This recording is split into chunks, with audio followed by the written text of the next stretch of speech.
busted up train. Didn't plan on losing my heart tonight, but on that greasy rooftop it all felt right. On the roof of the Waffle House, love gets loud. While Dixon's in the kitchen, we escape the crowd. He might motorboat me like a big old beast, the Lord have mercy. He smells like he's might not be forever, might not be clean, but on that rooftop, I'm his queen.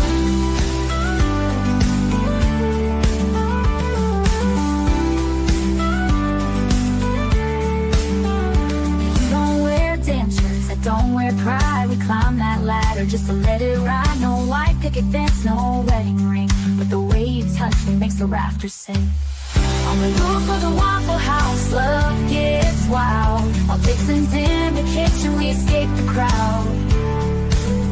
He might motorboat me like a big old beast, but Lord have mercy, he smells like he might not be forever, might not be clean, but up on that rooftop, I'm his queen. His queen. Don't wear dentures, I don't wear pride. We climb that ladder just to let it ride. No white picket fence, no wedding ring, but the way you touch me makes the rafters sing. Oh, leave the minivan, leave the 9 to 5, hop in your Beetle, let's feel alive. With Dixon, fried bacon, and a jukebox on, we found the kind of love that don't feel wrong. On the roof of the Waffle House, love wild. I'll do broken hearts, lost but proud. He might not be pretty, might smell like yeast, but tonight on this rooftop, he's my beast. Might wreck my home, might break routine, but on that dirty rooftop, I'm his queen. I'm his queen.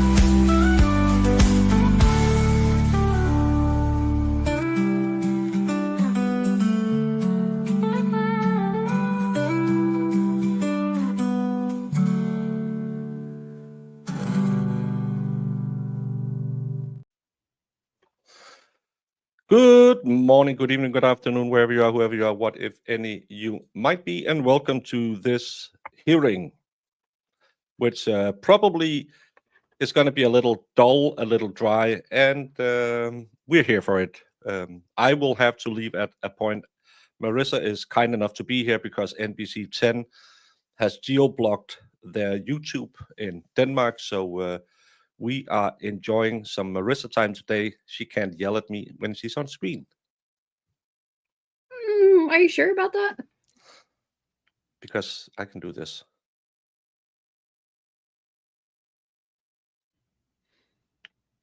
He can mute me here.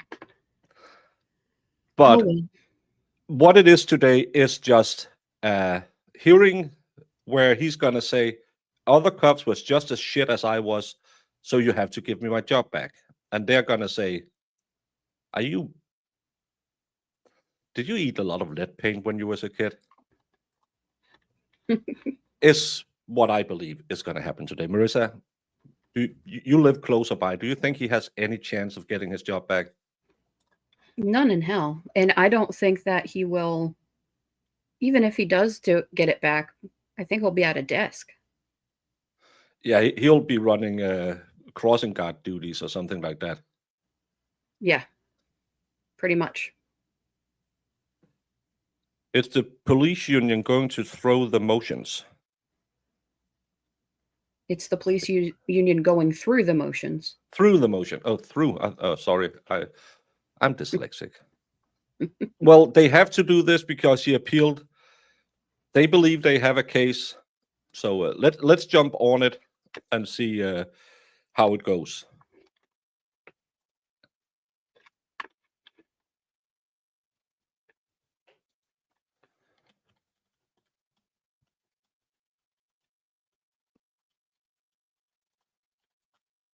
Quiet, quiet, quiet. Oh, I muted it because it played over the video. I'm just going to go to where they maybe start talking. Oh.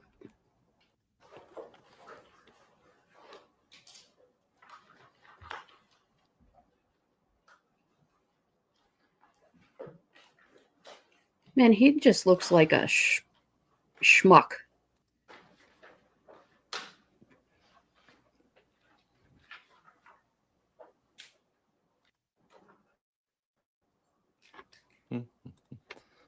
Did he get a haircut? Oh, we're live. Oh, well, nothing's happening, so we can still fill some air. Look at that big old binder of stuff. That's like a 5-incher. That's what she said.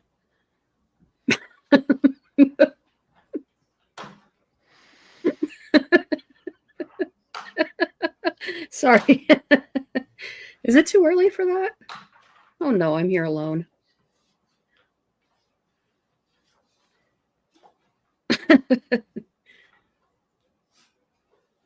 Well, I think that's the way to start the stream. I think they put Nair in the shampoo in Massachusetts.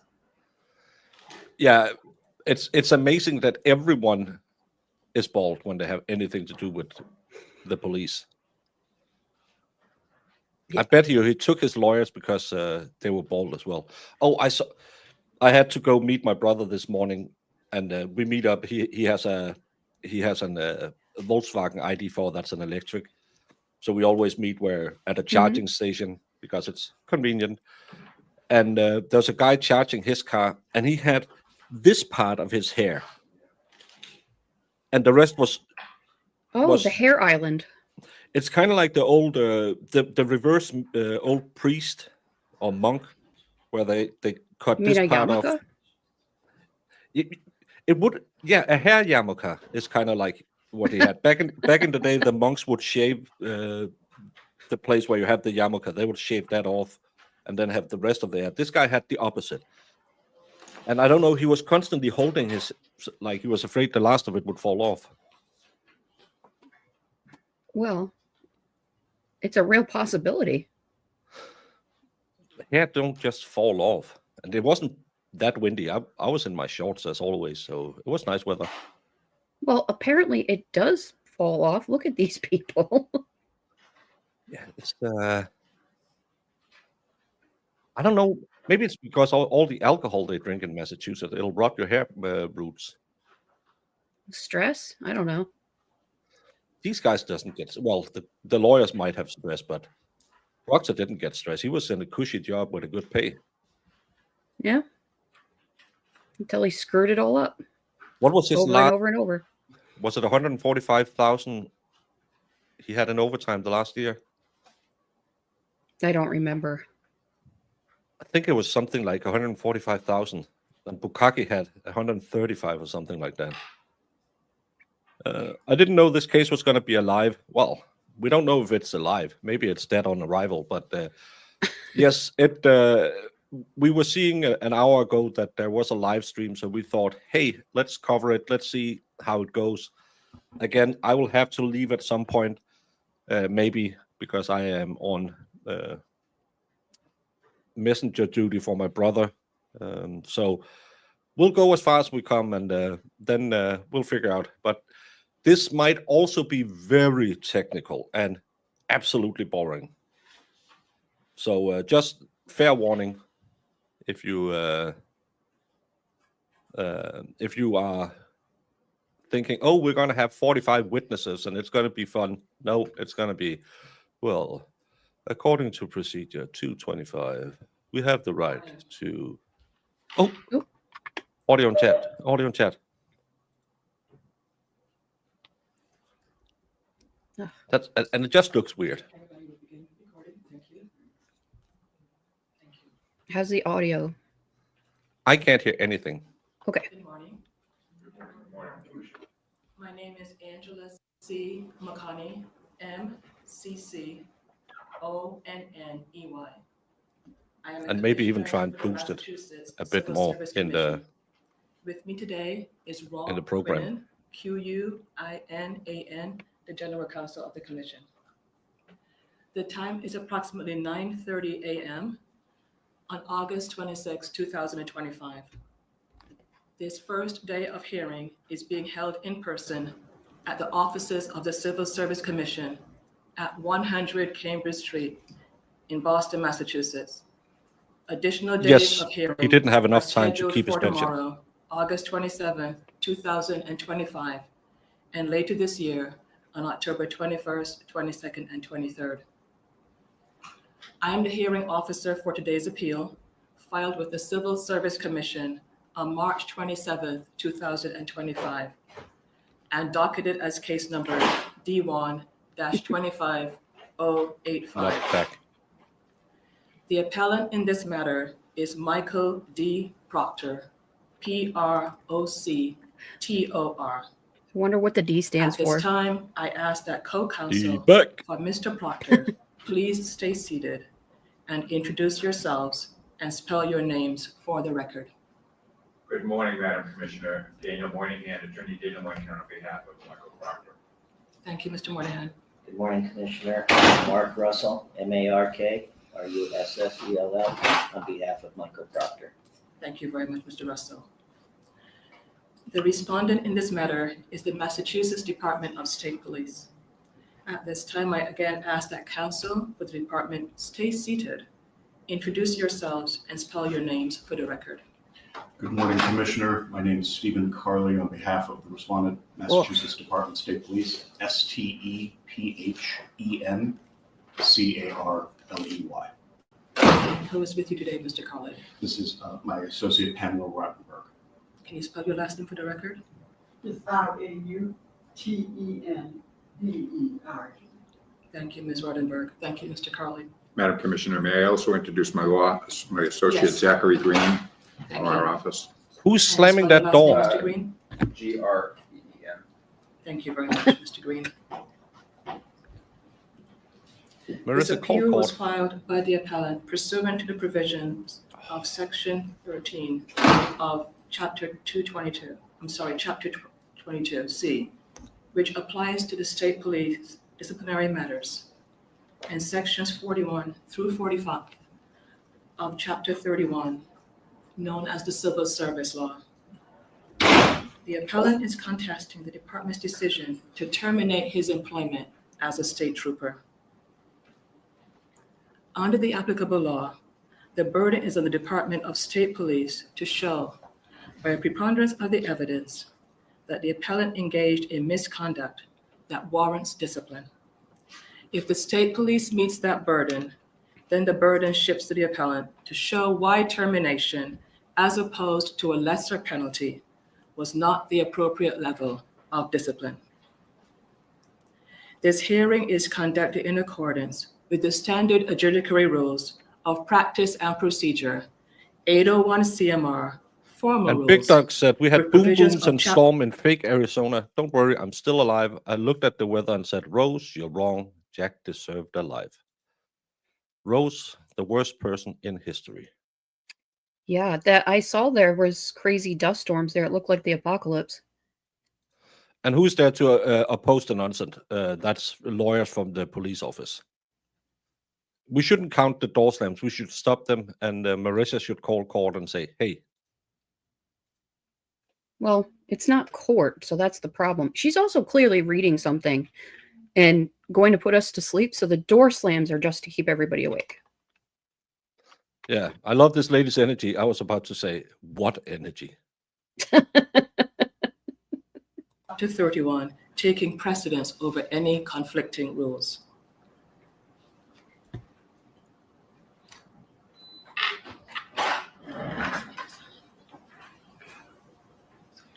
Oh, we've got tech issues. Excuse me. Oh. There was a very dignified summons there.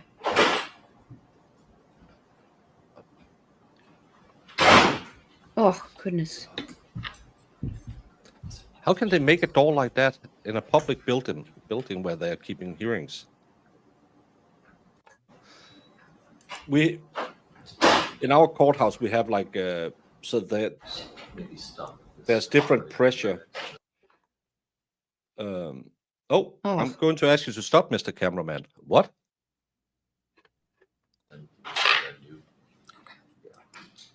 Oh, we're on mute. Thank God.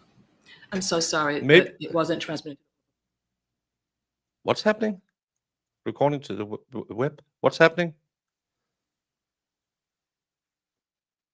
I don't know. What? I think they're trying to get some tech stuff worked out, and then we'll be back. Maybe. We'll see. Maybe. Dave Umbacher, Massachusetts. this is a hearing at the Massachusetts, what do you call it, labor court, civil service court? No, I think I don't know. It's the ones who has to determine if Proctor was rightfully fired or he needs his job back. After he was fired after the Can Reed case because he was drunk. Well, not drunk. He hasn't been found drunk because they didn't do a breathalyzer or blood test, but he was found drinking on the job, which is illegal, and driving his issued vehicle, which is illegal. That's what he got fired from. And because he was sharing information outside of the job, which is, it's not as bad as driving on the job. But they want to say other cops are just as bad as him. He should never have been fired. There was a sovereign citizen that unalived 2 police and injured 1 in Victoria, Australia. He's on the run. Oh, that's crazy. Yikes. Especially in your country. You gave back all your weapons years ago, so there can't be any violent crimes. I've seen that on the news. So yes, and laws it is. works. It is Massachusetts Civil Service Commission.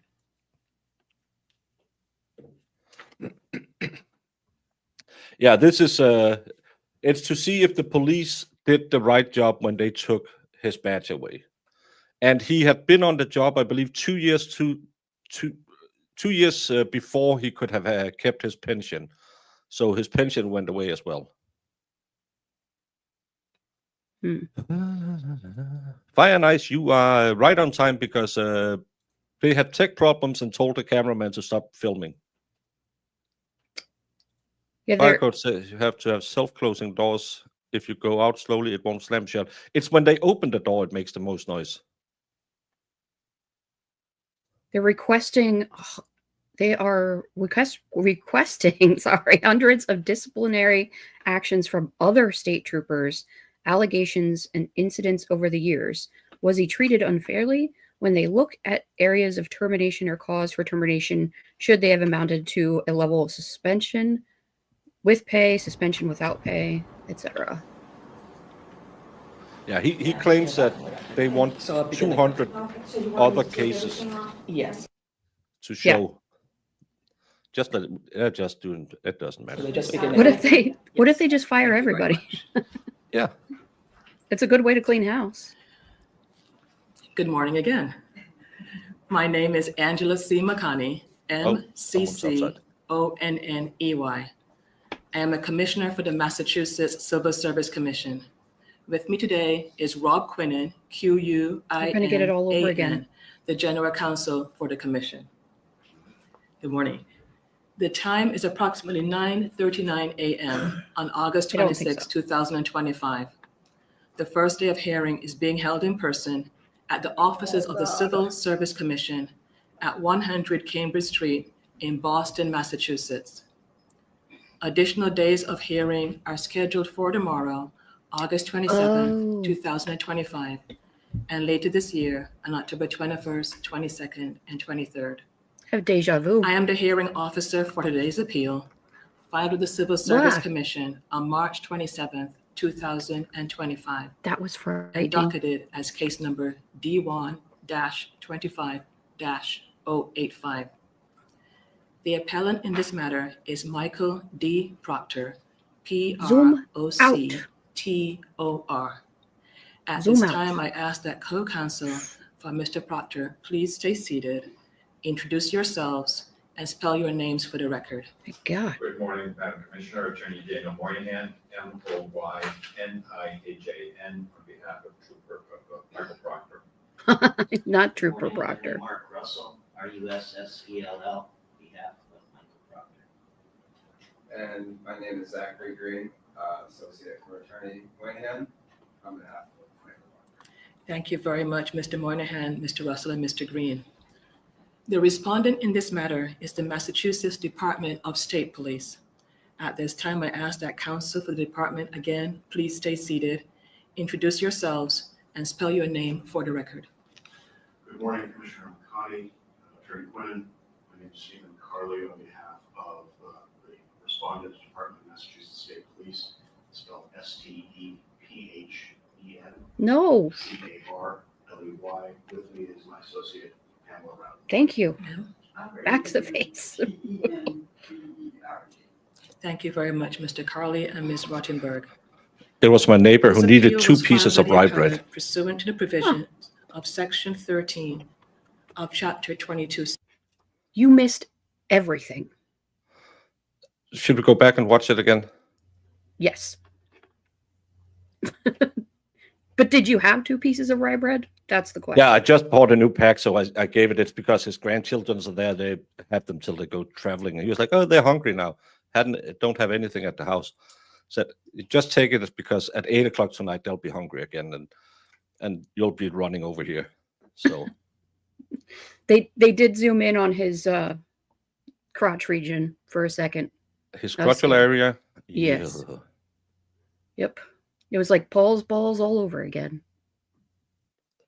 C, which applies to state police disciplinary matters, and sections 41 through 45 of Chapter 31, known as the Civil Service Law. The appellant is contesting the department's decision to terminate his employment as a state trooper.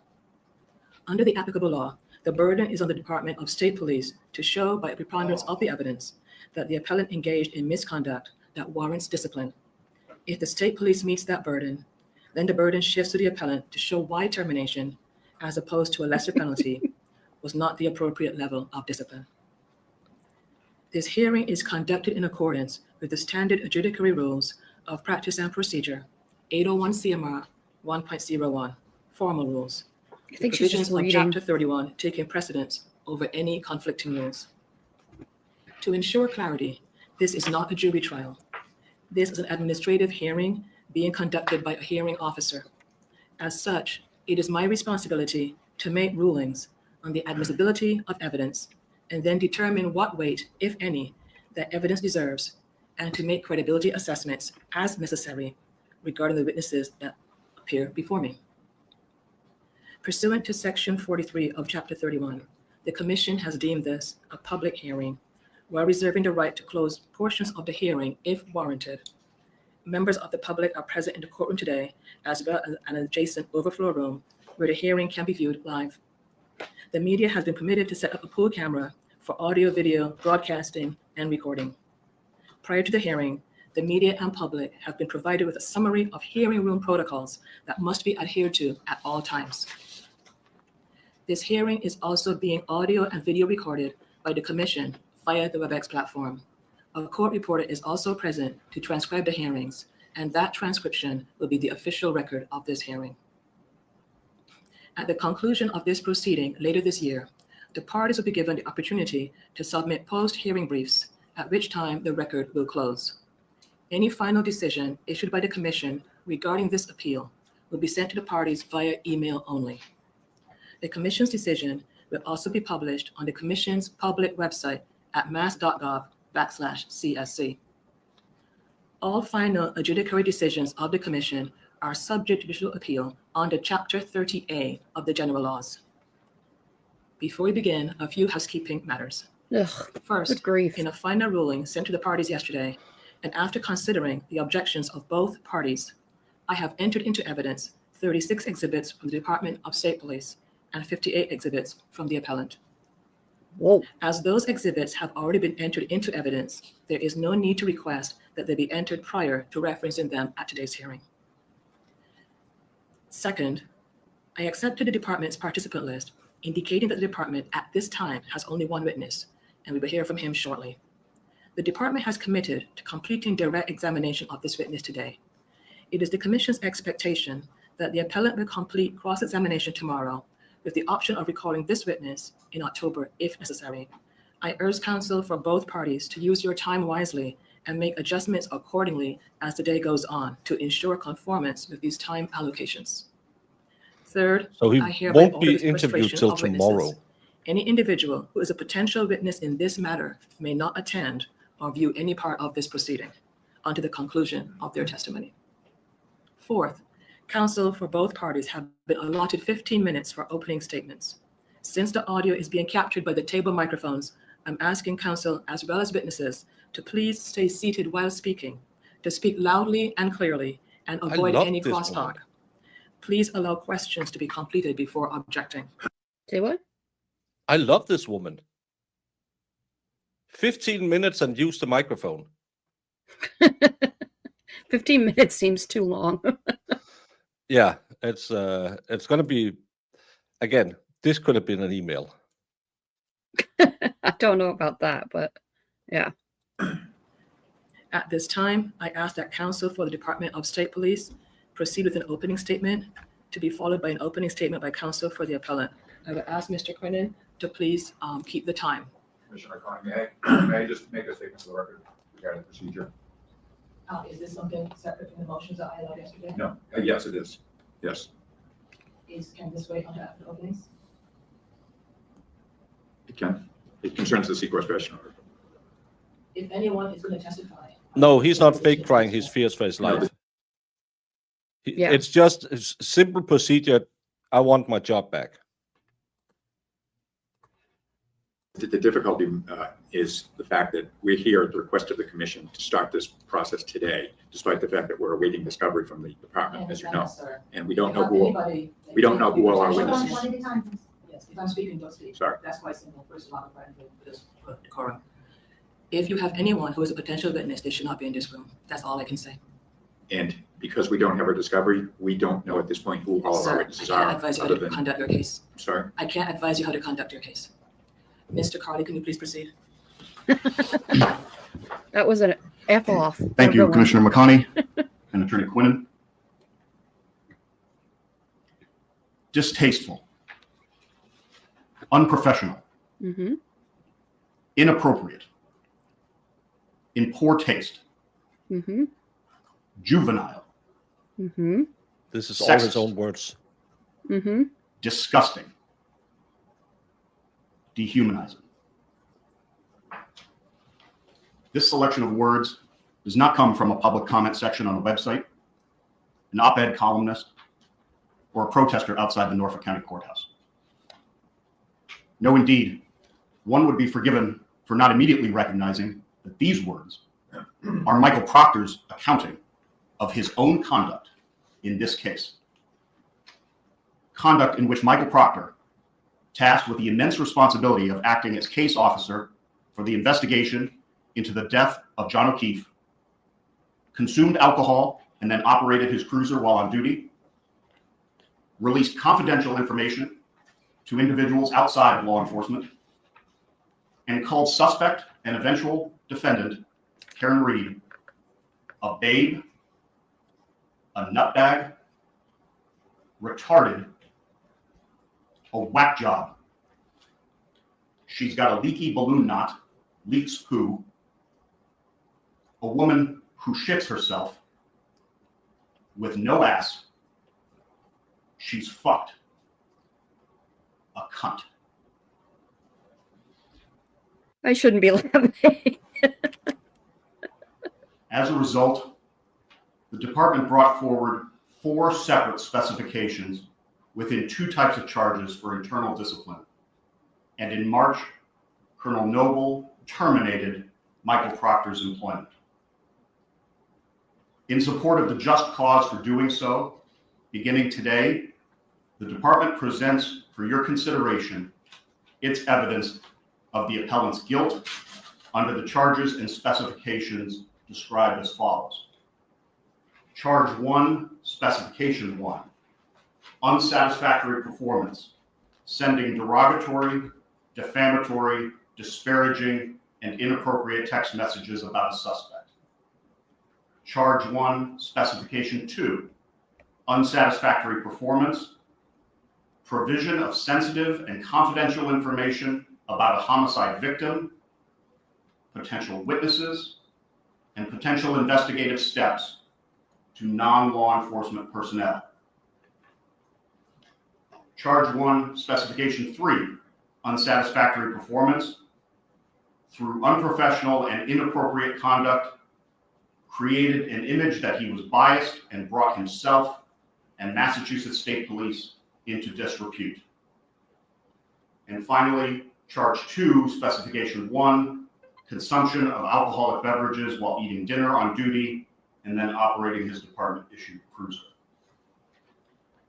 The department's defense of the just cause of the adverse employment action against Michael Proctor will be based entirely upon the evidence of his conduct, his violations of those specifications under our Article 5.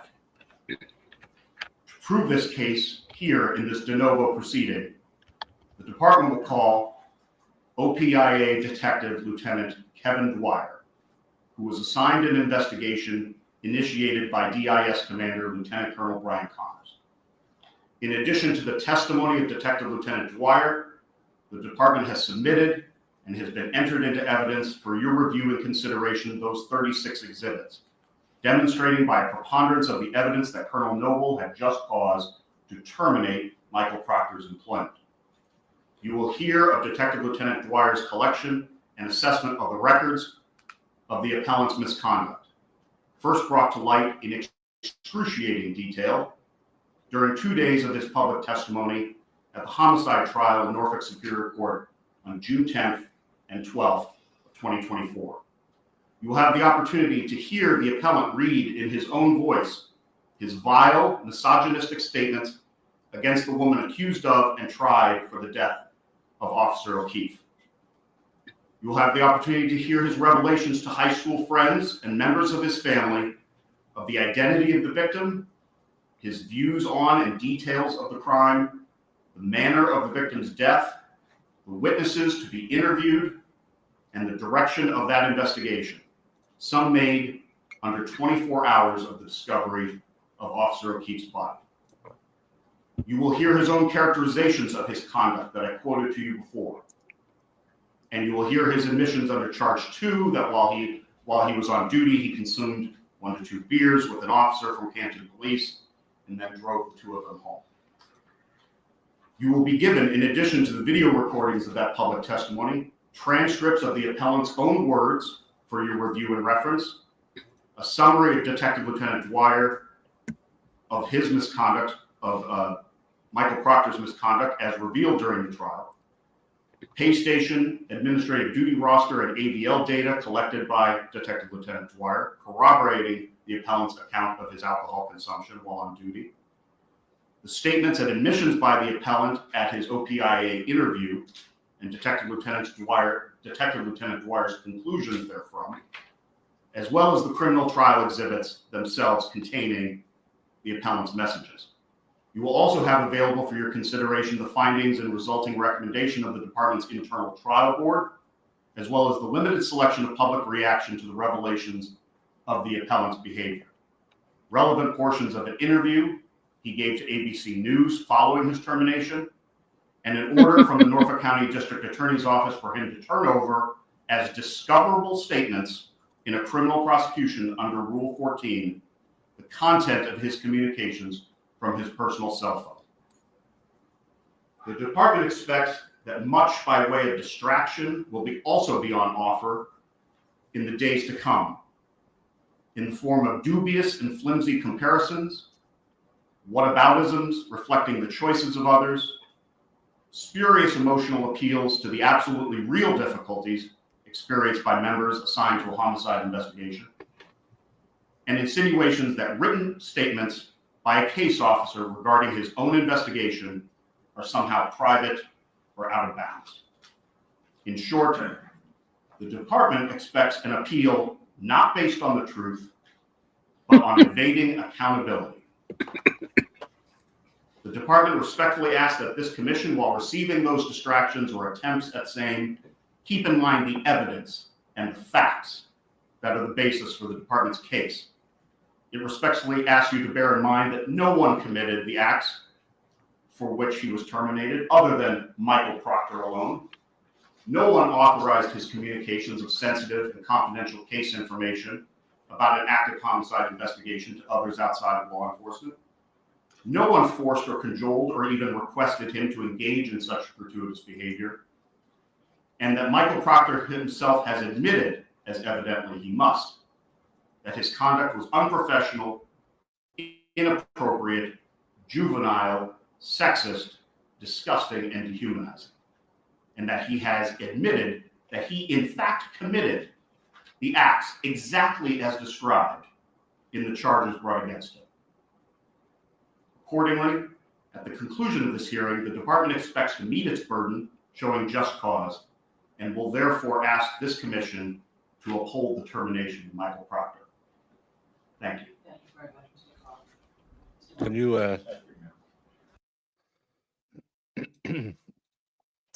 How can Proctor's side not know who their witnesses will be? They said that they didn't have all the evidence they asked for, so that's why they don't know who they will have to call. But then they'll just have to make sure none of the potential ones they can call will be in the room. It's not that hard. It's one of those tricks you play to try and well, can we get a few more days, Your Honor? Having a female judge isn't in his favor, in my opinion. Well, again, that's reading the mind, because some female judges will try and act tough and to show, I'm not going to rule based on my sex. I'm going to show them I'm one of the boys. So I think it's a little bit. You can also have a male judge that's very lenient towards certain crimes because, we have to protect all women. So I don't think it's a given. But he admitted all of the things he said, so it's going to be interesting. Love how his lawyer shaved his own head in solitary. I think it's just something everyone in Massachusetts above the age of 25 must be bald.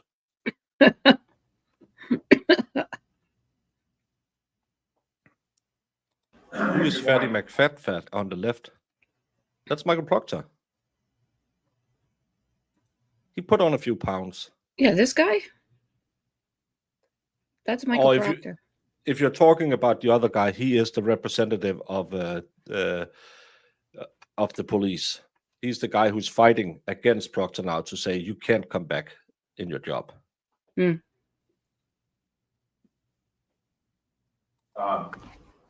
McConney, Mr. Queenan, we're here today to hear evidence presented by the Department of State Police, which it believes amounts to just cause for the termination of Michael Proctor.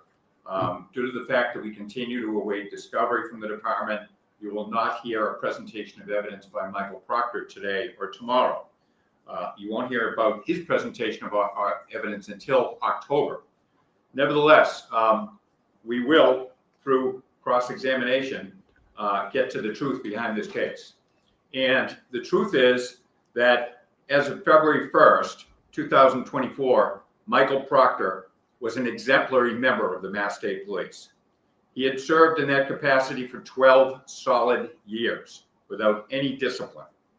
He had risen to the level of the ranks of detective for the Norfolk County DA's office as a young trooper and served in the role as detective and was a very well-respected member of that unit. As of January 29th of 22, Michael Proctor, a fairly new detective in the DA's office, was asked to become the case officer on the Karen Reed case. You will hear what his duties were as case officer, and you will hear all that he was not responsible for as case officer in this case. Now, as we all know, Karen Reed was arrested. She was indicted by a grand jury, and she was tried twice by the Norfolk County DA's office from 2022 through 2024. In the early part of late 2023 or early 24, the defense in the Karen Reed case convinced the U.S. Attorney's Office to open an investigation into a theory of a grand conspiracy against Miss Reed on the part of law enforcement. Sorry, and others. Marissa, can you just pause it for a second? You will hear that Michael Proctor was asked to testify in the. So the Karen Reed defense made the Justice Department open this. Well, the police should have opened this because it showed there's a lot of problems with your police officers, you fuckhead. I know he's not a cop, this guy. He's just fighting for his client. And I love that, oh, it was the Karen Reed defense that opened up an inquiry. Yeah, but they found evidence that your cops are bad cops. You should be thanking the Karen Reed defense team if they, as Plevin and Grant believes, are the ones who started it. It could also be they were looking at the BPD, CPD already because of the Fed's investigation into the Birchmore case, which has been confirmed multiple times that that's actually why they were already looking at the police officers. But this is the lie we're going with. It's evil Yannetti and his connections to Josh Levy who did this. This is Plevin level of excuses. Yeah. He is a retired cop. Well, he's a lawyer now, and yeah, I don't like it. Yeah, and saying he was never in trouble before says more about his superiors than his action. None of his superiors reacted to him leaking information. Well, I did it on my personal phone, and that doesn't apply. No, it's the same when I was in the military. If I had gotten information, I wasn't allowed to go on my private phone and said, do you know those nuclear warheads? Oh my God. They're really fun to play with, and we're going to drop 25 of them tomorrow. That I couldn't use, well, it was my private phone. Denmark doesn't have nuclear warheads. It was just a made-up example. But it's just stupid. Well, I can leak private information on my own phone. I can talk about her medical conditions on my own phone. No, you can't. I kind of forget how they even got his phone to begin with. It was because of the feds. Oh, right. The feds got it. It got in there from the TUI. Right. Yeah, Lee Proctor alone is the defense. Yeah.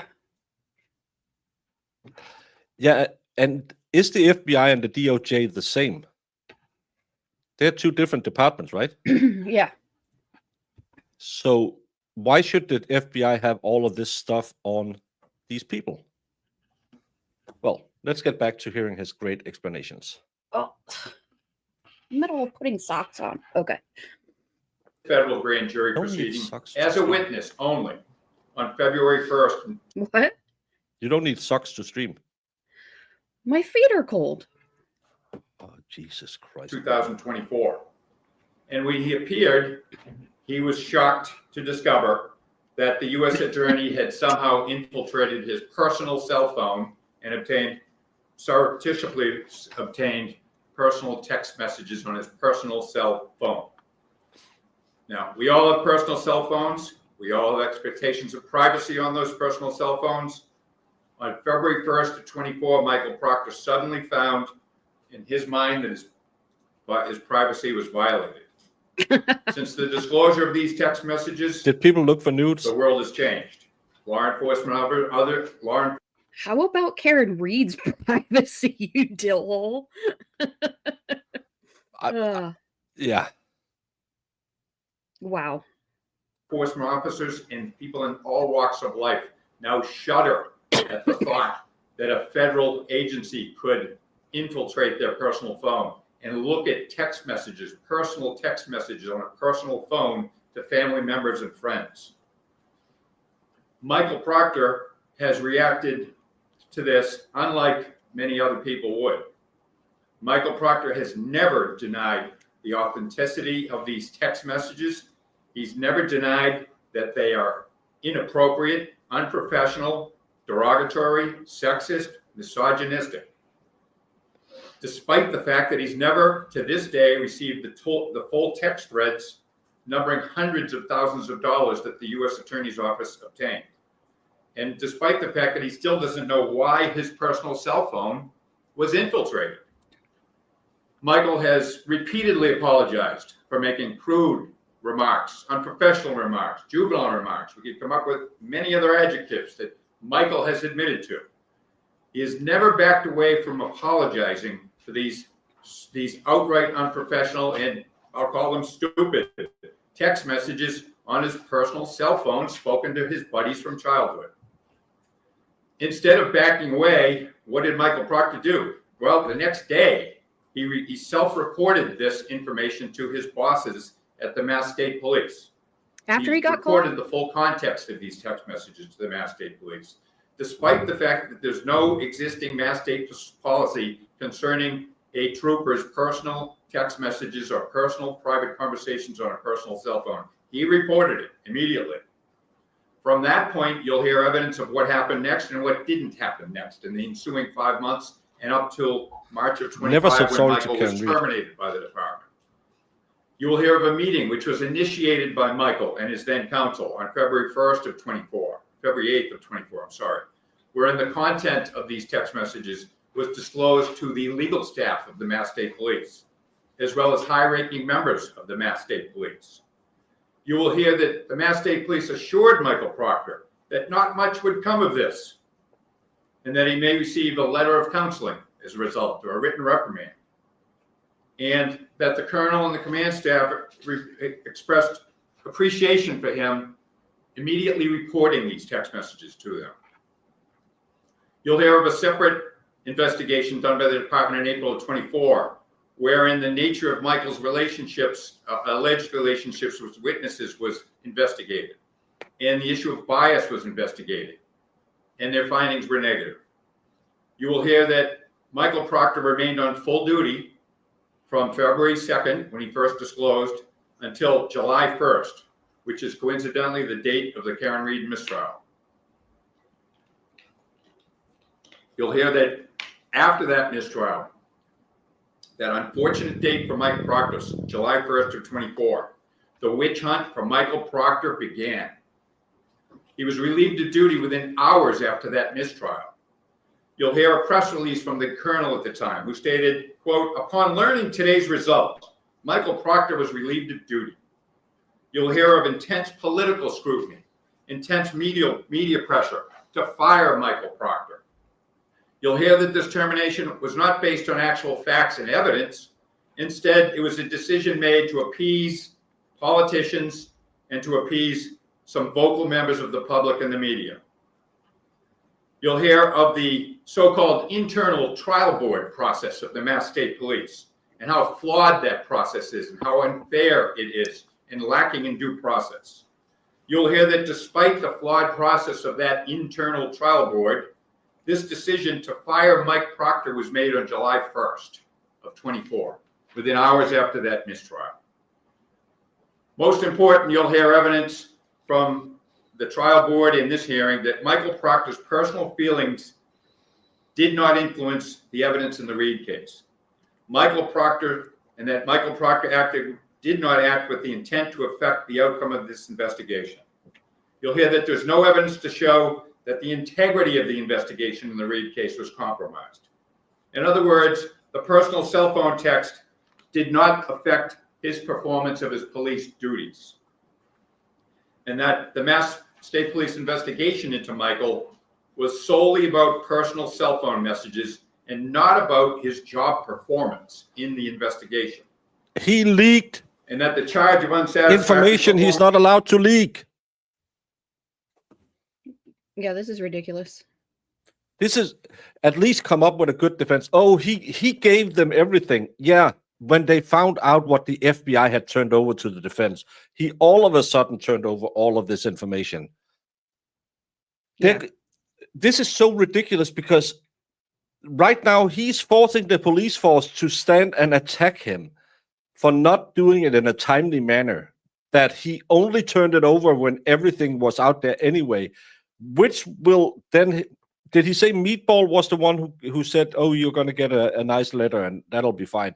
He's going to shit on everyone else in his chain of command. Mm-hmm. Oh, he's done. He'll never get a job now. Yeah. of his duties is a misplaced charge.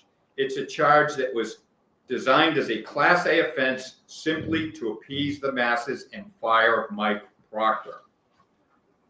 In summary, Mike Proctor was a very good trooper, an exemplary trooper, a detective who has been made to be a scapegoat as a result of the Mass State Police caving in to public pressure. Michael Proctor did not commit a crime. Michael Proctor did not violate any specific policy prohibiting personal conduct on a personal phone, because there is no specific policy. Those are two very important facts to remember in this case. Does his unprofessional conduct on his personal phone possibly warrant some discipline? Probably. Unbecoming conduct, possibly. Marissa? In October, we will demonstrate, when we have our discovery, that the termination. There's no charges brought for tampering with any evidence, because he's not accused of tampering with evidence. There's no prison time for him because there's no charges against him. This is only because Michael Proctor misused information he had about Karen Reed to send to his friend and drank while on the job. There won't be any criminal charges, because that would mean more people in the police office would be part of it. So Proctor's not going to prison. Everyone is trying to protect everyone. He was supposed to shut the hell up and get a cushy job in a year that they would help him with. Security for a mid-sized firm that could give him about the same paycheck is probably what they had hoped. This idiot doesn't play by the rules. But there's no criminal charges being brought by anyone. So you don't have to spam the chat with put him in prison and all of that. It's not going to happen. Anyone who wants justice in Canton, it's not going to happen, because the DA's office is in on it. The DA's office is the ones who should raise these charges. It won't happen.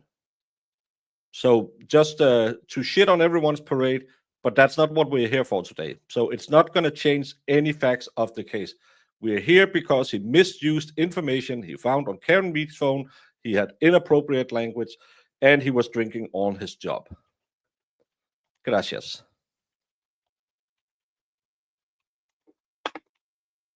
Of Mike Proctor, the firing of Michael Proctor after 12 exemplary years does not comport with previous standards of discipline for the Mass State Police, and that is disproportionate with discipline meted out by the state police over the years. Michael Proctor should not be subject to the whims of politics or the whims of the media. He should obtain a fair hearing on the merits, and we expect to obtain that fair hearing through this process. No one should be unjustifiably pushed aside from his job simply because an organization wants to satisfy an agenda. And that's what happened here, folks. Thank you. Thank you very much, Mr. White. I wanted to issue a supplementary ruling on your earlier request about the sequestration order. I understand it's a long time from now to October 21st. I would be asking each witness in October if they have previously observed any part of this proceeding. And I think you accidentally time out the wrong person. In my fact I did. finding. Also, it any happens. individual, Hope it wasn't for who too long. anticipates being called as a witness should not be watching today's proceedings. May I? Because I can't My only unband it. concern, Commissioner McCartney, is that many of the witnesses on our pre-hearing list are not under our control. They're state police employees, number one. So we don't have authority to tell them not to watch this proceeding. Number two, after we obtain discovery in mid-September, we may have additional witnesses who we just don't know about yet. Right. Like I said, as I just stated, I will ask each person before they testify. Thank you. And again, I'll take that into account. Thank you. Thank you so much. Ah.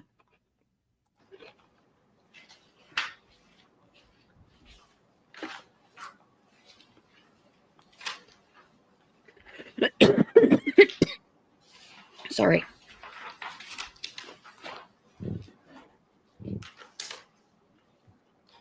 So at this time, call your first witness.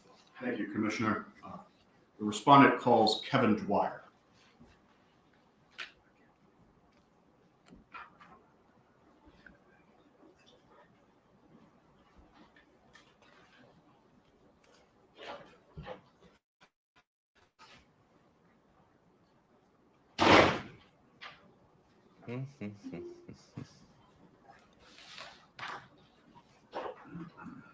Well, I thought it was going to be boring, but there's going to be hearings. Now I'm sad I have to go.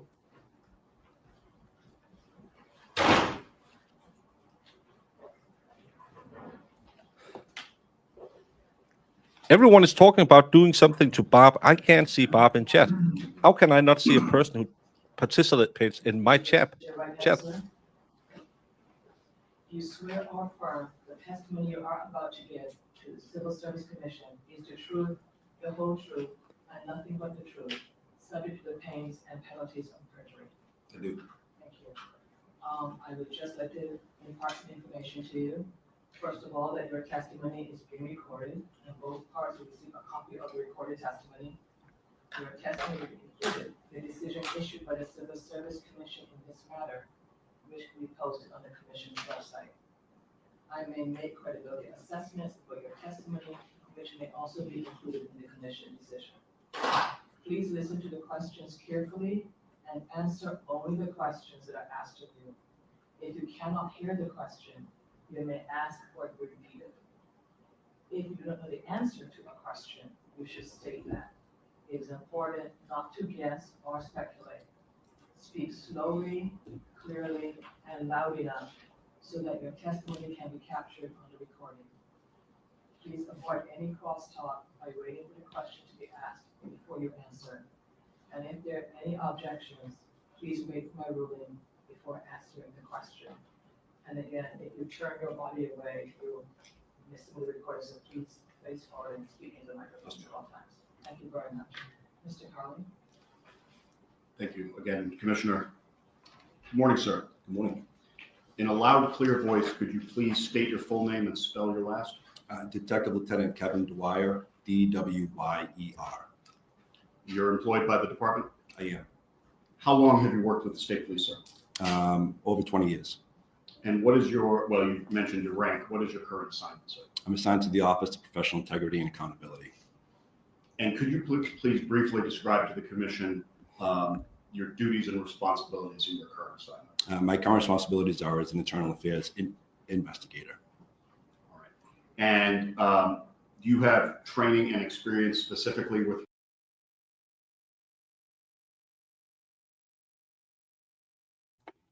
This guy's crap at his job. Just saying.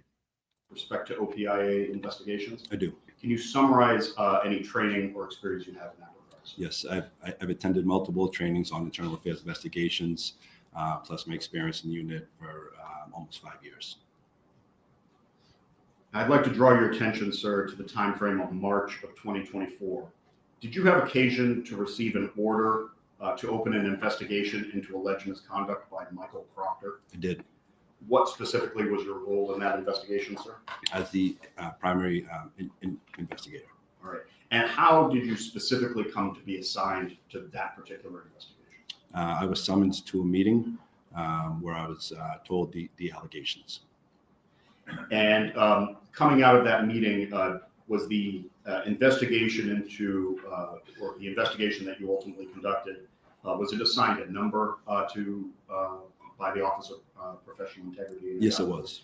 What was the number, sir? It was IAS 2024-0014. And how was it formally initiated? How was the investigation formally brought into existence? There was a request for investigation that was authored by Lieutenant Colonel Connors. All right, sir. And if you could turn in your binder, please, to Respondents Exhibit 1. Jesus, Have a that look at thing's big. Exhibit 1, please. Is Exhibit 1 as before you, sir? That's what she Is said. that the personnel investigation or the order to initiate the personnel investigation from Lieutenant Colonel Connors that you just referenced? It is. All right. And did you ultimately have occasion to organize, author, and submit a report and several exhibits documenting your findings in this investigation? I did. And as part of those exhibits, did you include a copy of Lieutenant Colonel Connor's request for investigation dated March 4th as your Exhibit 1 to your report? I did. Now, following up on Exhibit 1, in the body of the document, Lieutenant Colonel Connors references a criminal investigation. Is that correct, sir? He did. Would that be the criminal homicide prosecution of Karen Reed into the death of Boston Police Officer John O'Keefe? Yes, it was. Fair to say that Officer O'Keefe's body was located on January 29th, 2022 at a residence in Canton? Yes. And as specified by the general laws, the Norfolk County District Attorney's Office, and specifically the department members assigned there, they're assigned to lead that investigation. Yes, they are. And the case officer for that particular investigation was Michael Proctor. Is that not so? Yes, sir. Now, at a certain point during that investigation and prosecution, did some information come to light about a related federal proceeding? Yes, it did. How did you describe that in your report, sir? The department was notified by the Norfolk County District Attorney's Office that they were advised by the U.S. Attorney's Office that there was a federal invest that involved Trooper Proctor. Okay. And how did the notification that came to the department that you just described, the notification from the Norfolk County District Attorney's Office, how did that notification take place? It was a verbal notification. All right. And at the time the verbal notification was made, was there any documentation provided by either Norfolk County or by the U.S. Attorney's Office regarding that investigation? None that I'm aware of. Okay. And did Norfolk County provide any other details about that federal investigation at that time, sir? None that I'm aware of. All right. At some point, was it disclosed that Michael Proctor had his personal cell phone examined and that there were text messages of a derogatory and defamatory nature about Ms. Reed on that cell phone account? Yes. What, if any, effort did the department make around that time to learn more about those text messages? To my understanding, there were multiple conversations amongst the department and the federal authorities to get more information. I don't believe they were very successful. All right. And that was a decision made, as far as you're aware, by the federal authorities? Correct. Did the federal authorities place any conditions on the department with regard to this investigation? Yes. What conditions, sir? Anyone that was advised of the existence of the text messages had to sign the non-disclosure agreement.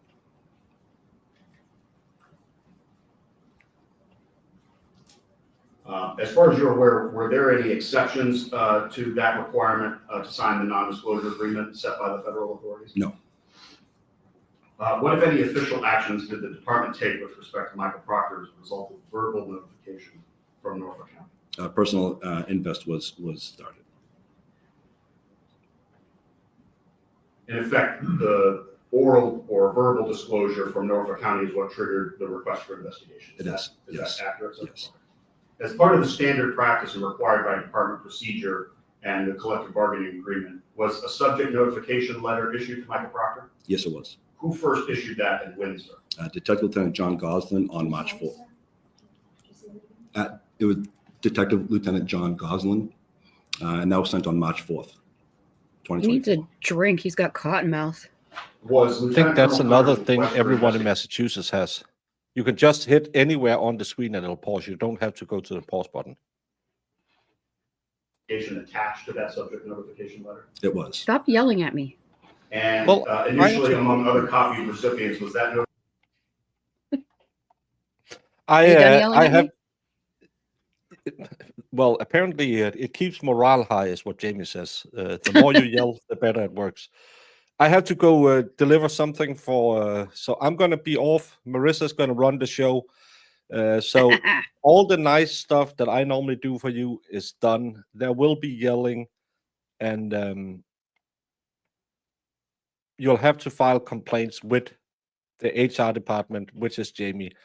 So you'll have to see if she will listen to you. But I will have to go and deliver something for my brother's girlfriend. I'll be back later. We need to take a break at some point because Marissa has the feed. I can't run it because it's geo-locked.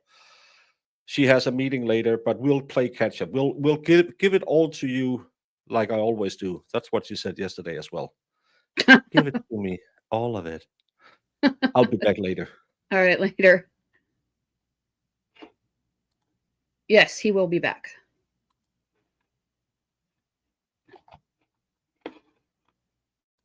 Notification also sent to Trooper David Stewart as the spam representative. Yes, And did you ultimately attach a copy of that notification dated March 4th to your report in this case? I did. And did you attach it as Exhibit 2 to your report? Pretty Yes. much. Could you turn to Exhibit 2 for the respondent's exhibits in this proceeding?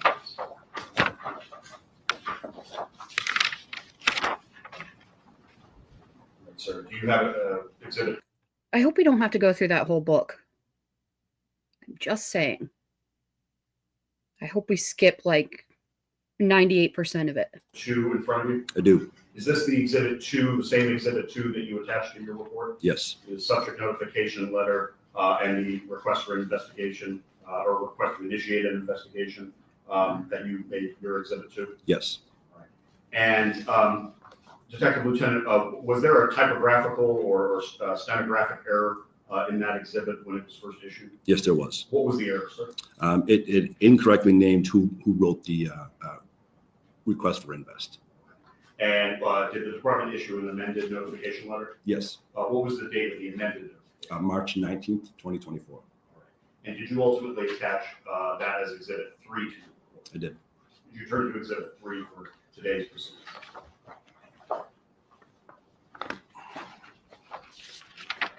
How many trees did they kill with this? You My recognize goodness. Exhibit 3, sir? Yes, And is that the same Exhibit 3 that you attached to your report in this case? it is.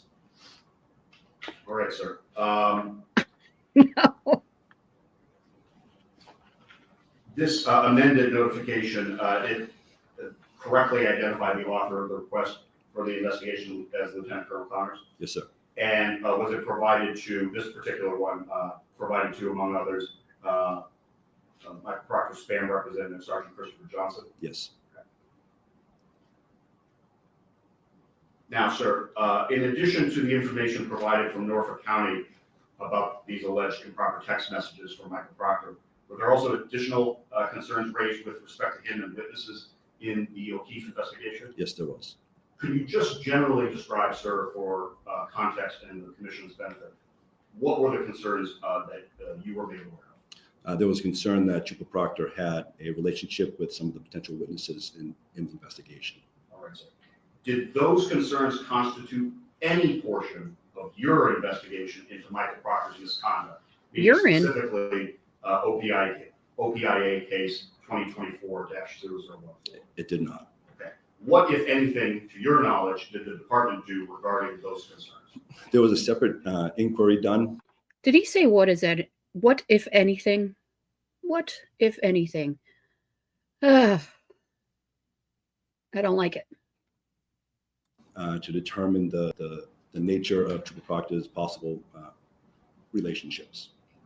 And was that documented separately by separate investigators within the department? Yes. And was that given internal personnel investigation number 2024-DIS-4? Yes, it was. All right, sir. In your ultimate report in this case, IAS 2024-0014, did you ultimately note in general what you learned about that separate investigation? Yes. Okay, can you summarize what you conveyed in your report, please, from the commission, sir? So it was learned while Trooper Proctor may have known some of the witnesses, the relationships were not substantial and they were consistent with how he had represented them. All right, sir.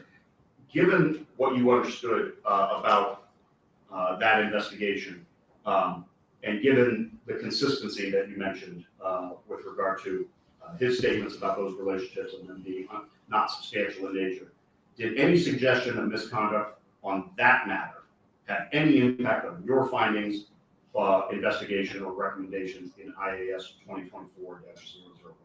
No. Detective Lieutenant Dwyer, I'd now like to ask you about your review of evidence regarding Michael Proctor and the text messages in particular. To begin, when did you first learn of or have made available to you the substance of the messages that were the focus of your investigation? When Trooper Proctor testified in the criminal trial. All right, sir. And on what day or days did he testify in the trial that you just mentioned? June 10th and June 12th, 2024. Up to that point, the department did not have any documentation nor admissions from Michael Proctor regarding the content of the disclosure of his, the content of his personal cell phone. Correct. I don't remember. And how did you personally observe the open proceedings in the Reed prosecution? I watched a live stream of the trial. All right. And did that trial begin on or about April 29th of 2020? But did you watch it on Broken Baker? Probably not. But yeah. I don't think he told anybody anything. I think they all got the same TUI request information and had it.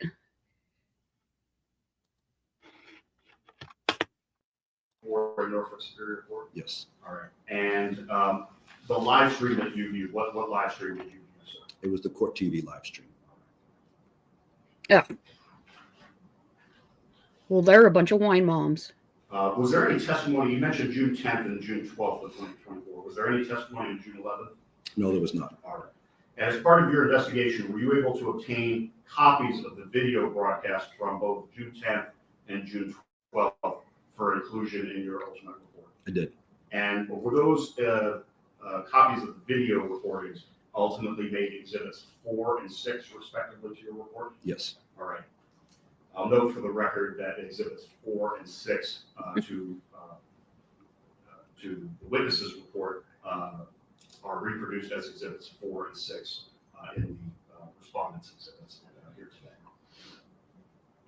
In addition to the previous exhibits that I just mentioned of the video broadcast footage, did you also have occasion to obtain any transcripts of those same 2 days of trial testimony? Yes, And specifically the testimony of Michael Proctor, those the transcripts focusing on his testimony? I did. Okay. And did those ultimately become exhibits 5 and 7 respectively to your report? They did. I'll note for the record that those exhibits are attached as 5 and 7 to the exhibits here today. Thank you. We made it to Exhibit 5. Detective Lieutenant Dwyer, did you also personally take notes during your viewing of trial footage in conjunction with the transcripts of the video? Did you also take notes on the content of Michael Proctor's testimony? I did. All right, sir. And did you include the substance of those notes as part of your report in this case? I did. And did you ultimately attach those notes to your report as Exhibit 8? Yes, I did. All right, so could you carefully, and it's a number of pages, but could you go to Exhibit 8, please, sir?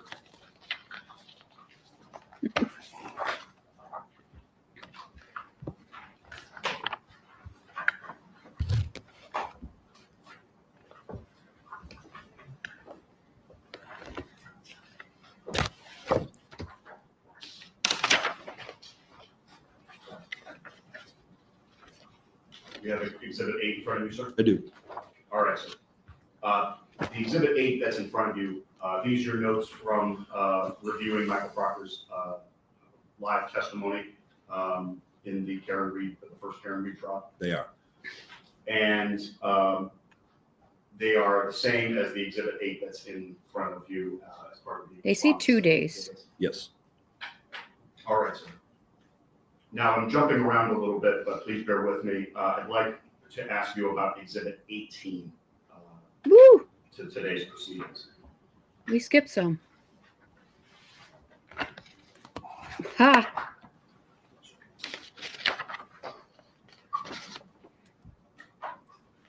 I like your avatar. Is that Michael Proctor eating donuts? All right, sir. You've had a chance to take a look at what's before you in the printout copy of Exhibit 18 from today. Yes, sir.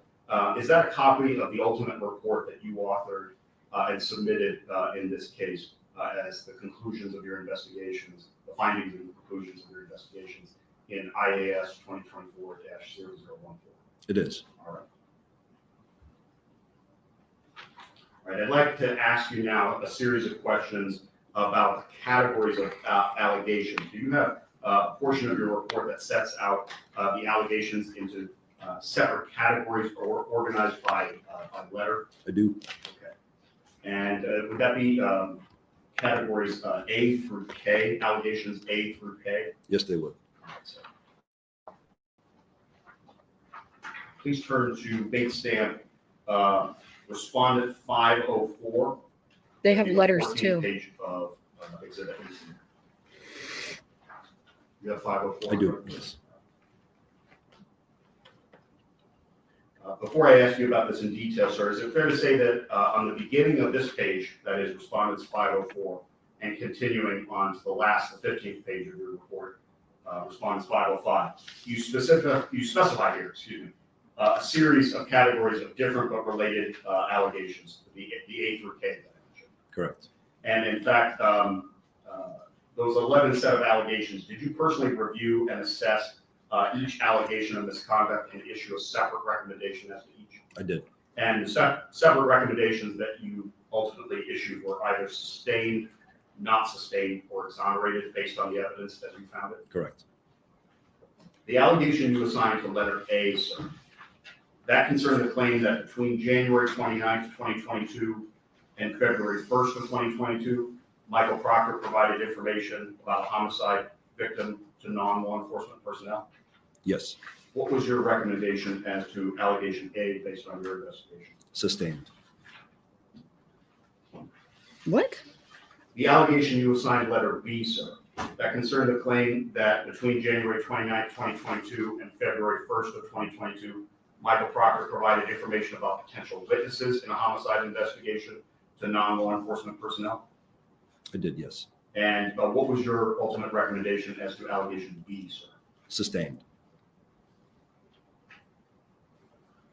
The allegation you assigned letter C, did that concern the claim between January 29th, 2022 and June 9th, 2022? Michael Proctor provided information about potential investigative steps and police actions related to a homicide investigation to non-law enforcement personnel? It did. What was your what was your recommendation as to allegation C, sir? Sustained. Got it. Allegation you assigned letter D, did that concern the claim that between January 29th, 2022 and June 9th, 2022, Michael Proctor sent derogatory, defamatory, and/or disparaging text messages to non-law enforcement personnel about a suspect in a homicide investigation? It did. What was your recommendation as to allegation D? Sustained.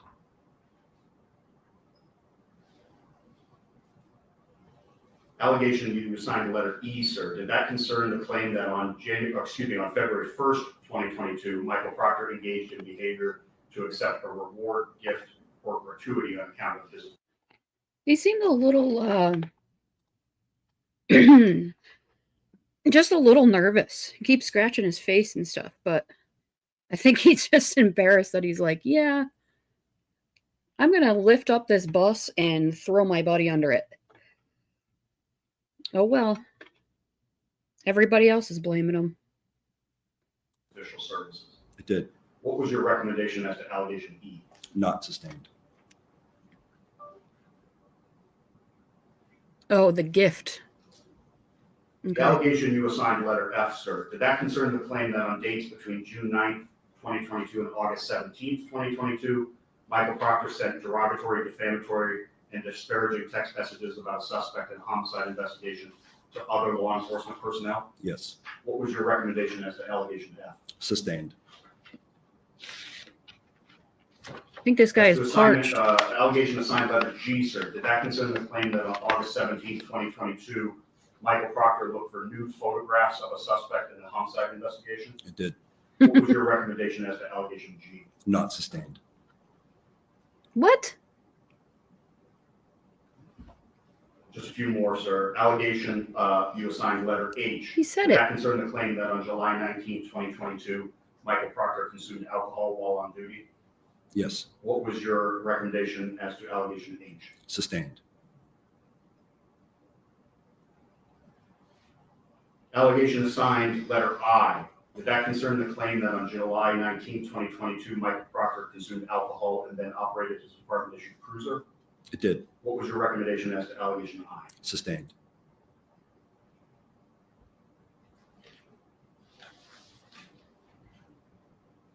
Allegation assigned letter J, sir. Did that concern the claim that on July 19, 2022, Michael Proctor received overtime pay while not engaging in official duties? Yes.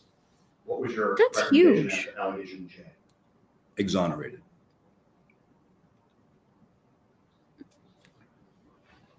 I still Finally, think he sir, did the it. allegation assigned by you, letter K, did that concern the claim that on dates between January Getting to this one. So sustain means he agrees that they found that, and not sustained, or whatever the other one is, that they they didn't find proof, I guess. So yes, sustained means yes, he found proof, or not sustained, didn't find proof. I mean, yeah, he said he was no nudes though, was I think the exact words, but I think that I don't know. I mean, you say you're doing it. Do they really have to look into whether he made those searches? I mean, it seems kind of, I don't know. And then, yes, exonerated means not guilty, or they didn't find proof.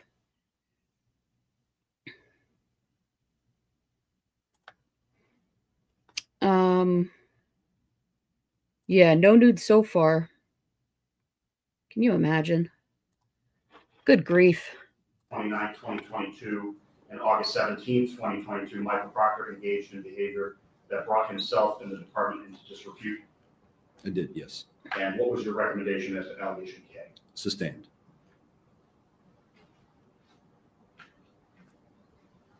That's what I think. For the benefit of the commission, Madam Commissioner, may I just note for the record that I'll. So here's my question. How do they know that he didn't look for them? I mean, he was looking through the whole phone. Do you think that if he found one, he wouldn't be sharing it?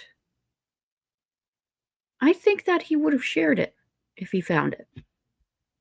Maybe just my thoughts, but yes. Well, I think that the room is filled with cops protecting each other, but I don't think that many of them are going to want to take the heat for this. I think that, you know, they have their scapegoat, but at the same time, I think that they'll try to be as truthful as they can so that they're not also lifting up the bus and throwing themselves under. Yeah, I think he totally would have shared. I think the fact that Karen didn't have any on her phone just kind of hindered his ability to incriminate himself further there. Yeah, exactly. I mean, he's obviously looking through for evidence. Yeah, I think if he found one, he would have shared it, or he would have saved it at the very least. I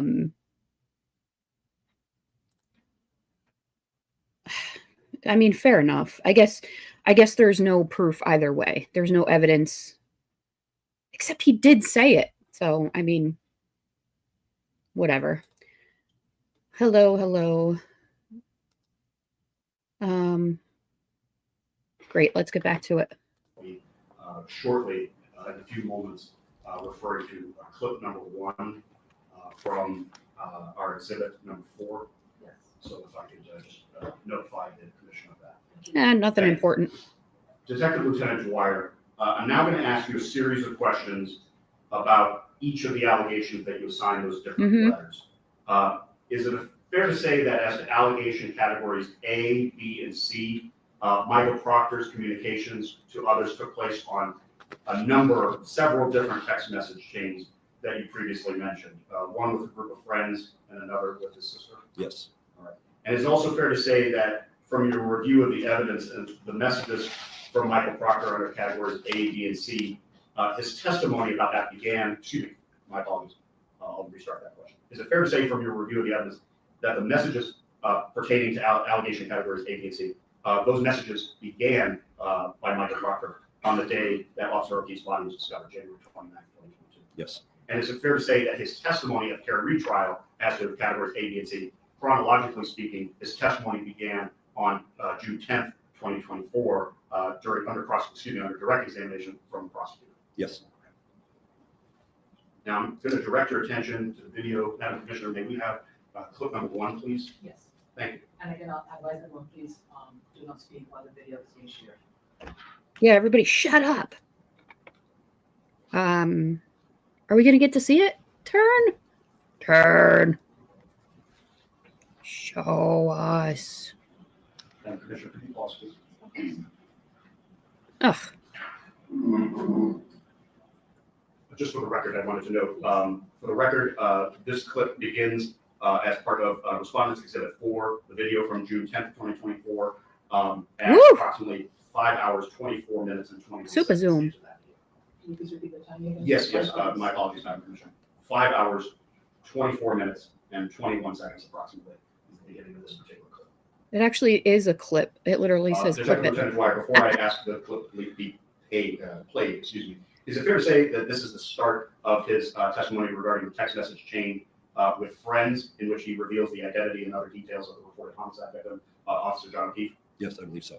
With the Commission's permission, I'd ask now to please play this beginning again. So it's going to be a clip from the trial where Proctor testifies and under oath admits to all of this stuff. So I don't really know why we're doing this. I feel like this is kind of a waste of time where it can be I mean, couldn't they just stipulate to all this? Like, yeah, I said it. We have video. The end. Is that his mother? Which one? The one behind him? I don't know. Yeah, he's definitely not working out in his spare time.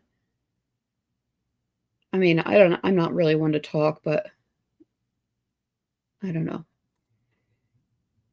Right, exactly. He's not arguing that he isn't guilty of it. He's arguing that the punishment is unfair. So, exactly. I just don't know why we're going through all this. It's frankly, I think it's dumb. Timestamp I previously referenced. For counsel's reference, the corresponding transcript pages begin Exhibit 5, Respondents, page 95. So I'll just play this clip from the beginning. Yes, please. Thank you. Come to the correct time. Thank you very Thank you. much.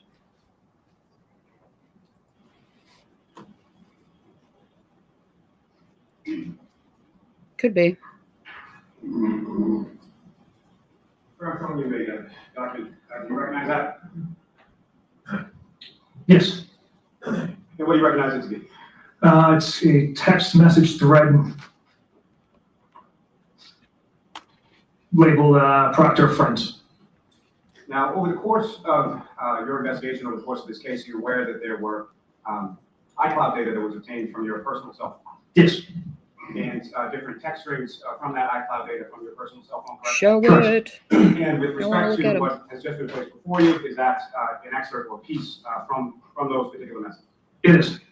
And from the front page of that, can you tell the jury who are sort of the participants in this particular text communication? There's several numbers that aren't identified. The three that are under kind of nicknames everybody's have for each other. And generally speaking, just as far as the participants in this text communication, who are these people to you, and how do you know them? How long have you known them? Who are The members on this text thread are close friends from junior high, first grade even. I don't. they? It's People not. you've known I for don't years, think. is that correct? Correct. And do each of them Actually. live, or do any of them live within the general area at this time? Some of them do, yes. The one behind this guy, I think, is his wife. Maybe this one is a sister. Or maybe I have it backwards. But here's Christina Rex, and then like all the way on the end with his hair back and glasses was Ted Daniels. Ted Daniel, sorry. And so when some of them do, some of them do not, is that correct? Correct. And the ones that do not, how far away do they? As far away as Tennessee. Now, with reference,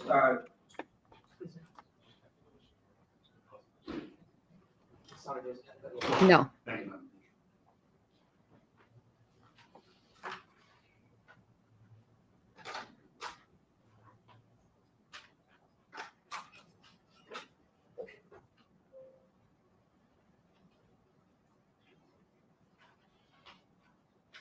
What are we doing?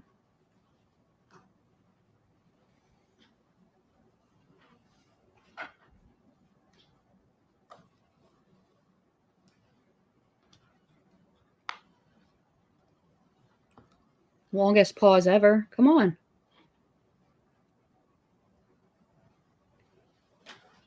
Ugh. All right, I think it's playing in a minute.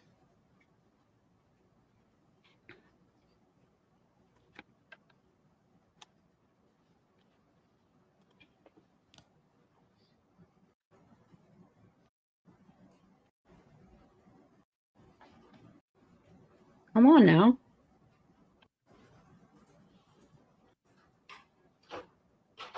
Oh, there's the door again. There's an indication as far as the first message sent, the last message sent from this particular. Yeah, tell him he's text chain, correct? my favorite. I'm so sorry for that interruption. Do you want me to begin again from the beginning, or are you comfortable? I'm comfortable proceeding, Okay. if the commission's. Thank you. I'm sorry, repeat the question, please. Sort of towards the middle of the first page, direct your attention to that area. Is there any indication as far as the first message sent and the last message sent with respect to this text chain? On the first page, yes. And what is indicated as far as the first message and the last message? The first message is I need to brandish a gun more often. The last is Chip, name of that BPD cop. No, I'm sorry, sir. If I could direct your attention to the first page of this packet, page 2527, you see Chip. conversation details.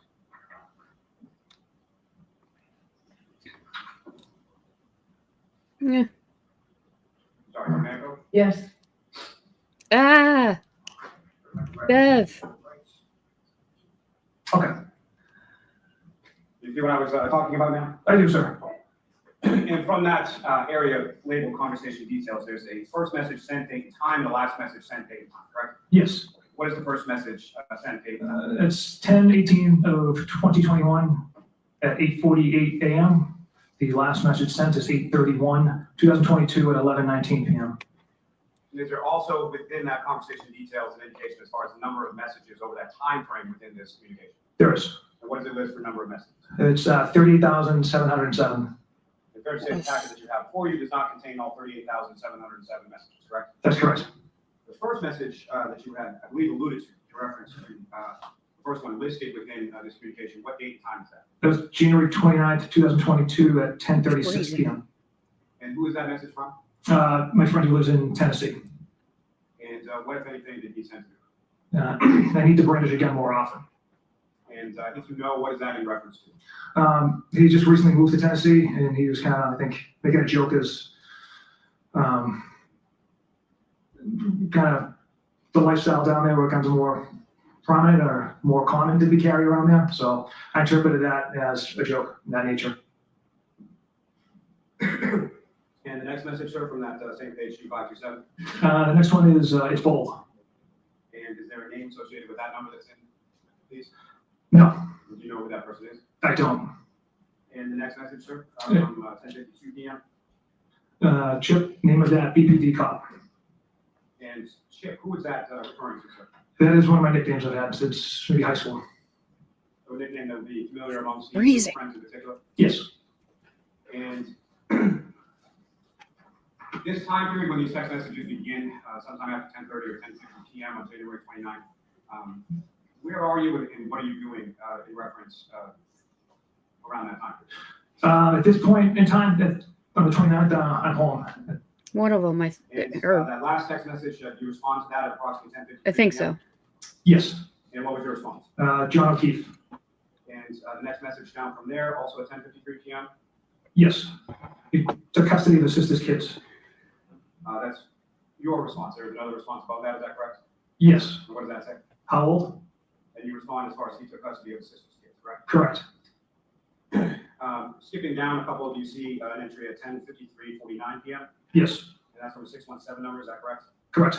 And what is the response there? Oh man, that's rough. And following that, do you respond to the earlier query as far as age? I do. And what did you say? Mid-40s. Thank you, Madam Commissioner. For the record,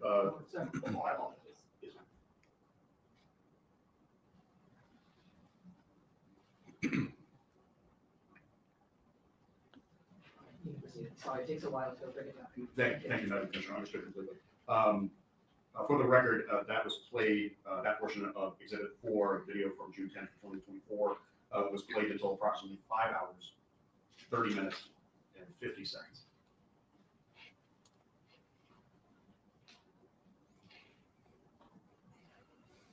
Madam Commissioner, may I have exhibit, clip 2, please, from Exhibit 4? And for the record, or for council's benefit, this begins at the transcript for Exhibit 5, base stamp, respondents 1 and 3. Again, council, while I'm playing this, if you're speaking, it's gonna get picked up on the recording. If you're speaking to the recording.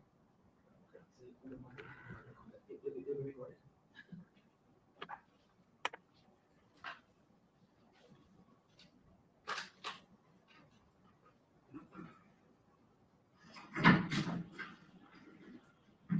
And top of the page, sir, if you could read through that page as far as who's texting and what do they say? Again, for my friend from Tennessee and myself, I hope not, but I can't see it. I responded with, she waffled him. I looked at his body at the hospital.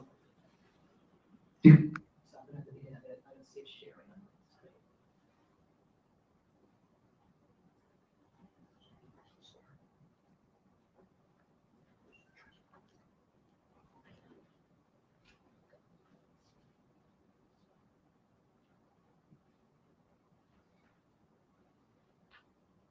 Sorry about that. I missed Top it. of the page, sir, if you could read through that page as far as who's texting and what do they say? Again, for my friend from Tennessee and myself, I hope not, but I can't see it. I responded with, she waffled him. I looked at his body at the hospital. He was beaten up. Now, as far as the next text from a 781 number, what does that say? Did he get beat up? And you responded to that, is that correct? I did. The objection sustained is to. What, if any, response did you provide? Nope. Objection to the formal question and answer. I'll strike it. Now turn your attention to 2534.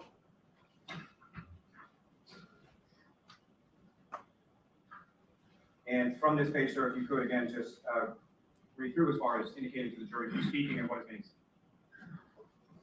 From the start of the first test, so the owner of the house? Yes. So the owner of the house was a woman cop that beat him? That's what I initially thought after talking to the can paramedic, then I saw the guy. And those last two are your responses, is that correct? Yes. Now, the following text messages are from your friends, is that correct? Yes. What do they say? Yeah, let's focus. What does she waffle to mean? What's the story? I responded, she hit him with her car. And the she that you're referring to there, who is that? Ms. Reed.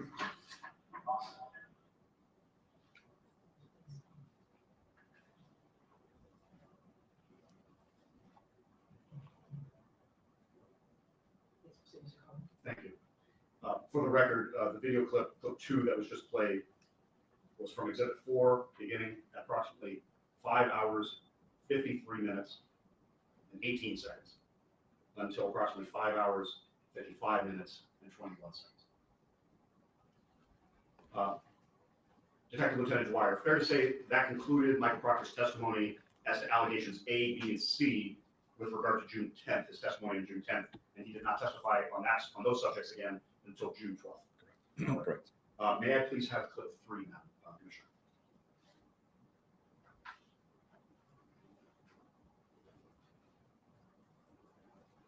Trooper Proctor, I'm gonna ask you if you wouldn't mind to turn to tab 2 in the binder in front of you.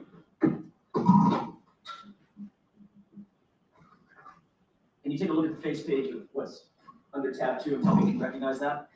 Yes, sir. It's a private text thread with high school friends. And this includes 9 participants, 9 chat participants that you engaged with? That's correct. Those participants include people by the name of Bird, Whitey, and Duck, correct? Correct. And then there's some other folks in there that are identified by at least the last 4 digits of their phone number, correct? Yes.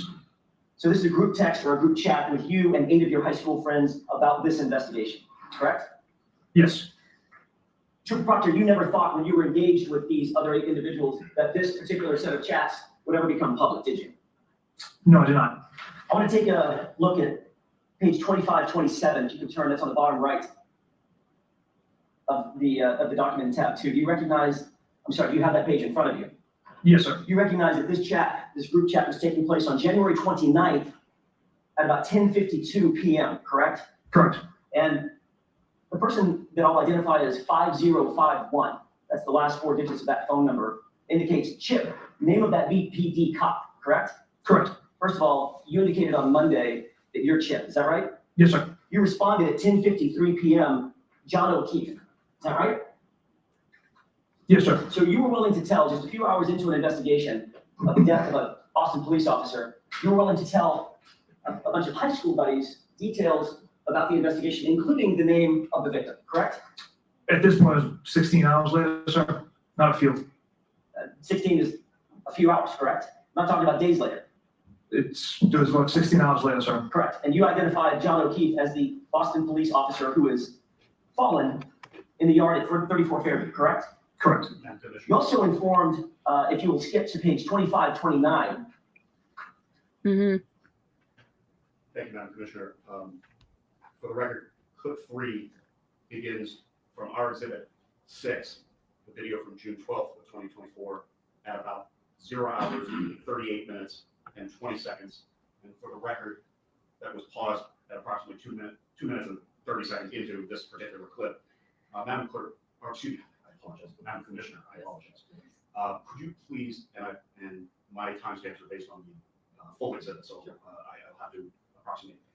Would it be possible to add from 2 minutes and 33 seconds, would it be possible to add just under 10 minutes, 9 minutes and 53 seconds, so if we could go forward to 12 minutes and 26 seconds, if I'm doing my math correctly.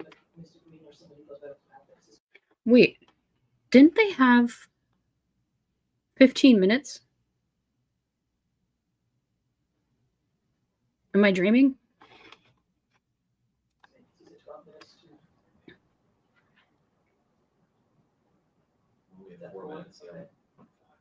I can't hear what they're saying.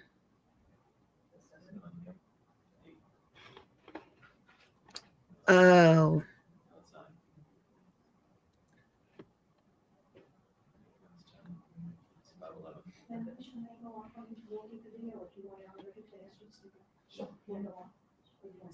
No, I'll speak. Okay. Shame. So, I'm sorry, what number is that? 11 and a half. Okay. 12 minutes would be close enough. Thank you, Madam Commissioner. Correct? Not that I was aware of. Not a single bruise below the neck, right? Not that I observed. Looks a lot like a physical altercation, doesn't it? Objection. Sustained. Bird writes, Bear, let's focus, correct? Yes. Who's Bear? That's the another nickname I have. 0095 writes, what does Did he say his other nickname is Bear? I think I vaguely remember this from the trial, but do they know what bear means? she waffled him mean? And then Bird writes, what's the story, correct? Correct. And you wrote, she hit him with her car. Is that right? Yes.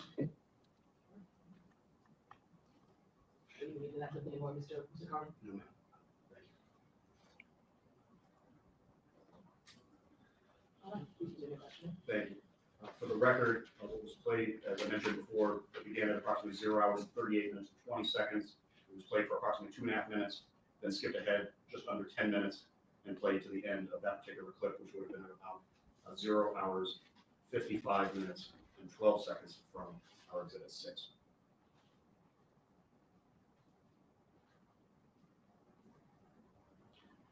All right, sir. You just saw the 3 clips that were played, is that correct? Yes. The first 2 being Michael Proctor's sworn testimony under direct examination from prosecutor Adam Lally, and the third under cross-examination by defense attorney Alan Jackson. Yes. Is it fair to say that as to allegation categories A, B, and C, Michael Proctor's communications with other individuals on those text message chains continued with a series of messages he exchanged with his sister? Is that correct, sir? It is. Let me just have one moment, please.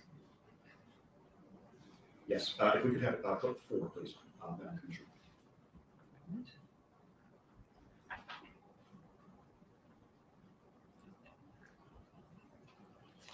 More clips? Show you a document that you recognize that. Yes, I do. What do you recognize that to be, sir? Text communications between my sister and I. That's your sister Courtney, is that correct? That's correct. And similar to what I asked you about the prior packet, as far as the first message sent, date and time, last message sent, date and time, what is indicated on this first? First message sent, date, time, December 10th, 2021 at 9:33 p.m. Last message sent, 8:30, 2022 at 8:48 p.m. At 8:30, that's August 30th, is that correct? I'm sorry, yes, August 30th, 2022. And similar to the other messages, is there an indication as far as how many number of messages were sent between yourself and your sister over that? Don't Google it. 2,865. And fair to say that the documents in front of you do not contain 2,865. You'll get weird ads. Correct. Now, just in reference to the first message on page 2662, the first page in this packet, do you see that from December 10th, 2021 at approximately 9:33 p.m.? Yes, And what does that indicate?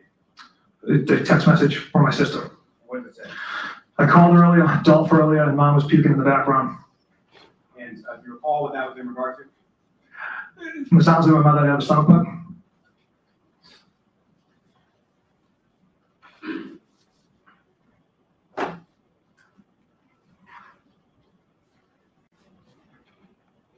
And sir, if I could direct your attention to page 2667.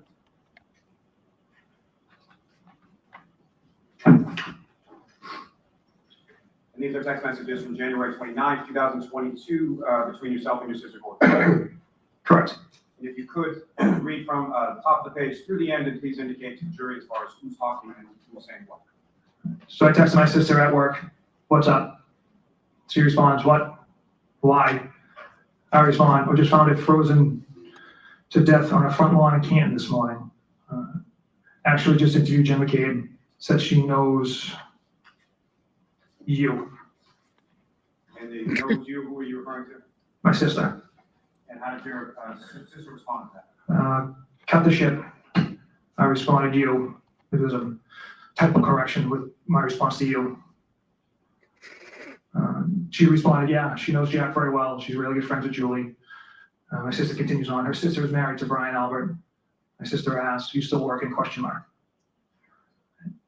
I said, "Yep, gonna be out for a while. Homicide."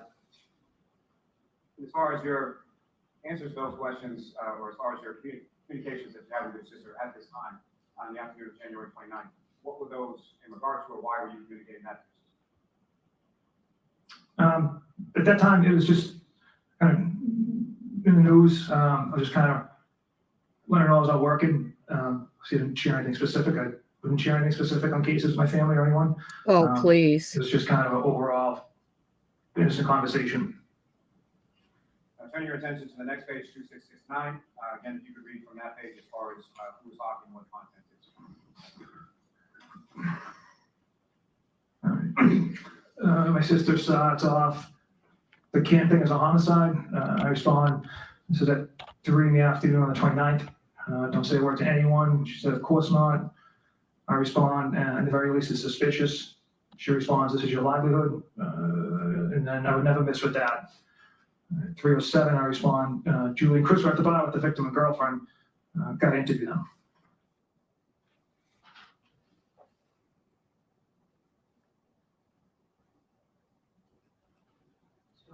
Thank you. For the record, that was clip 4, extracted from Exhibit 4, the video from June 10th of 2024, beginning at 6 hours 5 minutes and 48 seconds approximately, and played till approximately 6 hours, 10 minutes and 42 seconds.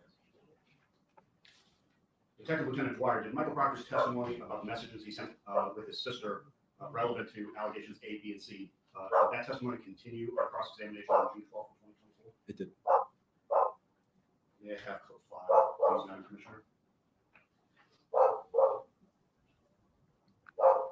And for the commission, council, We've established that you're very close with your sister Courtney, correct?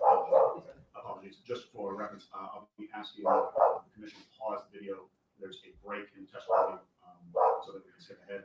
Be asking for this particular clip, the commission to pause the video at 3 minutes and 57 seconds, and then skipping ahead to 2.5 minutes. So please repeat, I'm sorry, we should play it to 3 minutes And 57 seconds, and then advance it to, and advancing it 2 minutes and 29 seconds, to approximately 2.5 minutes. I know, to what? To about 6 minutes. 20 seconds. Yes. Thank you. Thank you for conversion. We've established that you're very close with your sister Courtney, correct? Correct. You provided your sister with updates on important advancements during the course of your investigation into this case. Did you not periodically? I made her aware of newsworthy stuff. That started as early as January 29th, 2022. Is that right? Don't have the exact date or content. Well, the day of the incident. You began letting her know that you were involved, that you had been assigned, what the status was, Yes. the nature of the case. Correct. It was a homicide, correct? Yes.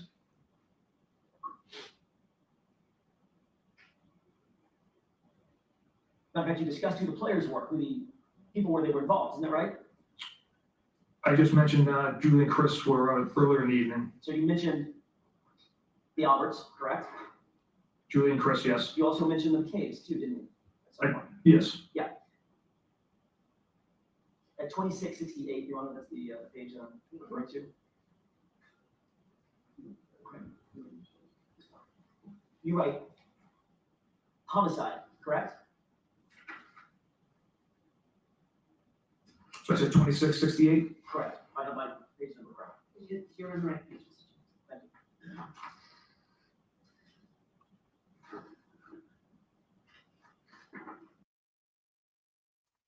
Yeah, these dogs are ridiculous. They sleep through anything, just like my cat's sleeping too. She just barks. They're so used to it. I don't know. I keep missing his booger checks. Oh well, I'm probably better off. I would be immature about it. And I have to remember that I'm being recorded and not hiding as a keyboard warrior today.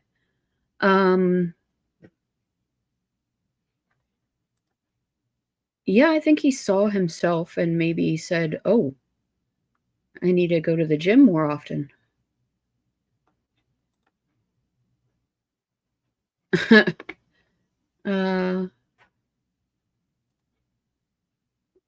Yeah, I don't like when they do the extreme zoom here. But let's continue.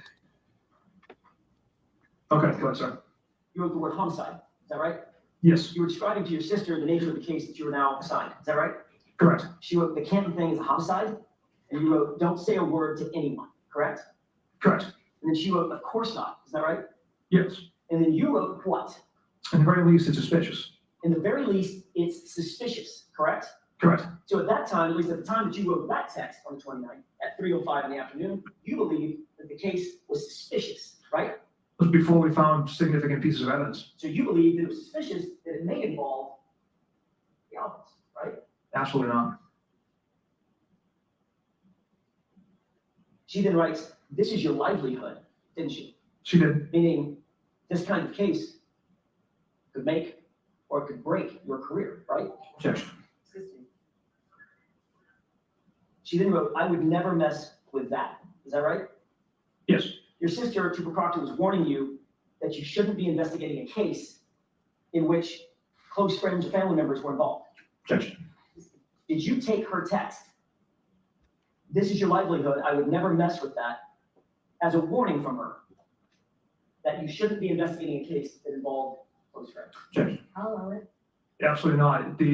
That was in response to don't say a word to anyone. And that was I'll how I allow it. interpreted, this is your livelihood, I would never mess with that. A couple of minutes later, 3:07 on January 29th, you told your sister, quote, Julie and Chris were at the bar with the victim and girlfriend, got to interview them. Is that right? Yes, So you were telling Courtney, your sister, updates on what your investigation advancements were, correct? just that part. Interview, why are you going to interview him? Yes, She wrote, you got to be kidding, correct? correct. Did you?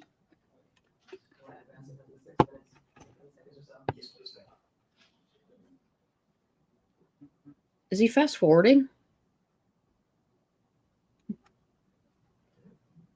Ah! I think that's his sister.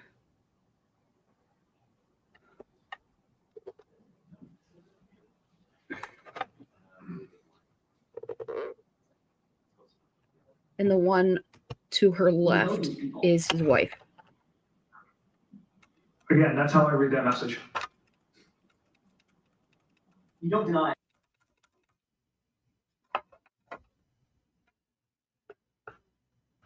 Did I pause that? Well, Too specific. newsworthy, would you have gone to the news? I didn't pause In it. the investigation, would you have gone to the news and said, Julie and Chris were at the bar, I gotta go interview them? Judge, Well, then, is that what you do, Trooper? no, I would not do that, sir. So it's not newsworthy. These were details, internal details about the investigation, weren't they? Yes, And you were sharing them with your sister, Courtney, correct? correct. And Courtney.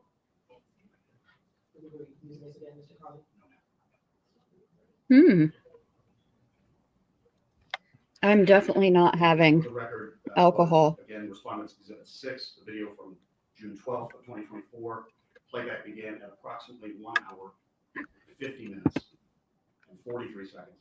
It was played till approximately 1 hour, 54 minutes, 40 seconds. And then it was skipped ahead to approximately 1 hour, 57 minutes. Yeah, she looks Played to the end. like Jill Daniels. 1 hour, 57 minutes. A catcher's mitt.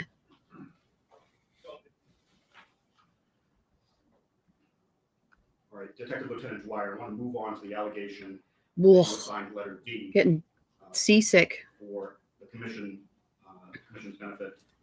Again, that was the allegation you categorized as D was that Trooper Proctor allegedly sent derogatory, defamatory, disparaging text messages to non-law enforcement personnel about a suspect in a homicide investigation. Is that true? Yes. Is it fair to say that as to allegation category D, sir, Mike Proctor's communications were also on multiple text message chains, one with the same large group of friends, another with his sister, and a third with his spouse? Yes. Let me know if that's too fast.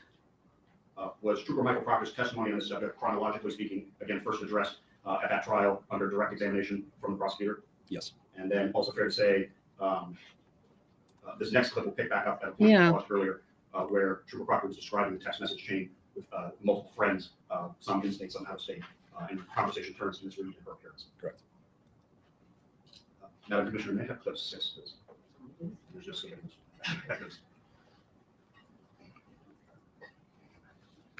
I think the mother's right Second response, behind same him. number, she hardly. Apologies. For counsel's reference, this is transcript exhibit 5, respondents exhibit 5, page 8. Maybe it's the mother-in-law. I don't know.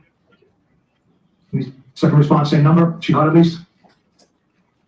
Turn your attention to the next page, 2538. At the top, if you could just read a series of responses from yourself, correct? Yes, sir. No, sir. Did you Yes, hear please, Deb's definitely. eye? From all accounts, he didn't do anything wrong. She's a whack job, CUNT. Well, he's going to say it. So these are your words, Trooper Proctor? Yes, Your Honor. Go ahead and say them. Cunt. Yeah, she's a babe. Weird Fall River accent, though. Though, no ass. And so what is it that you are referring to there, or why would you text them? These were, from all accounts, he didn't do anything wrong. Is talking about the homeowner, Mr. Albert. I had mentioned the compelling evidence against Ms. Reed at this point indicated that Mr. Albert had nothing to do with Mr. O'Keefe's death.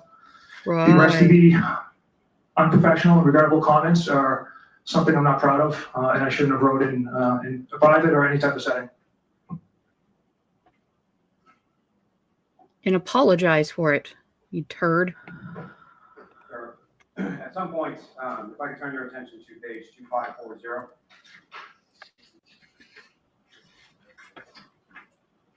I don't think there was a gift. I think they just talked A about it. photograph that's shared within this text communication, is that correct? Yes, sir. And, But probably can you share that Tito's. photograph? On the prior page, possible. The number ending in 5051. And who is depicted in that photograph that was shared within the group text? It's Miss Reed being escorted out of the State Police Milton Barracks. And these are all from February 1st of 2022, around that time frame, is that correct? Yes. Now, sir, if I could direct you to page 2543.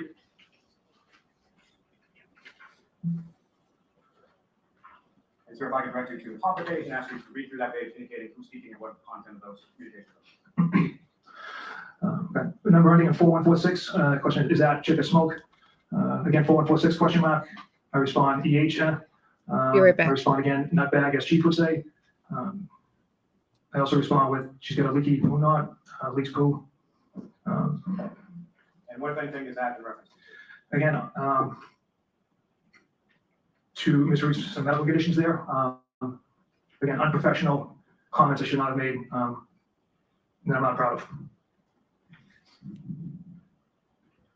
As far as attitudes expressed within these text messages and other text messages, what any impact did that have as far as your investigation was concerned regarding? These juvenile unprofessional comments have zero impact on the facts and the evidence and the integrity of this investigation. They said these are unprofessional comments, but they absolutely do not detract from the integrity of the investigation or the facts and evidence of it.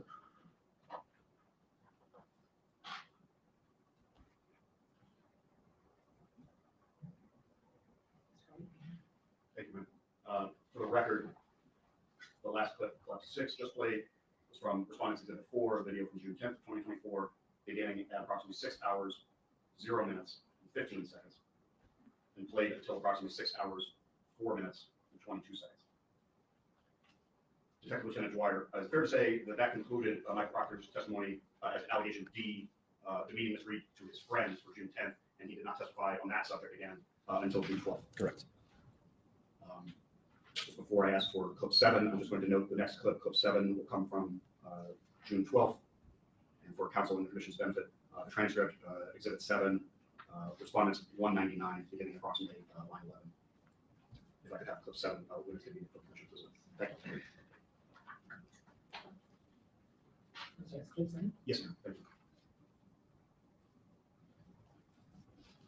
Then 5051 changes gears. And he writes, she hot at least, correct?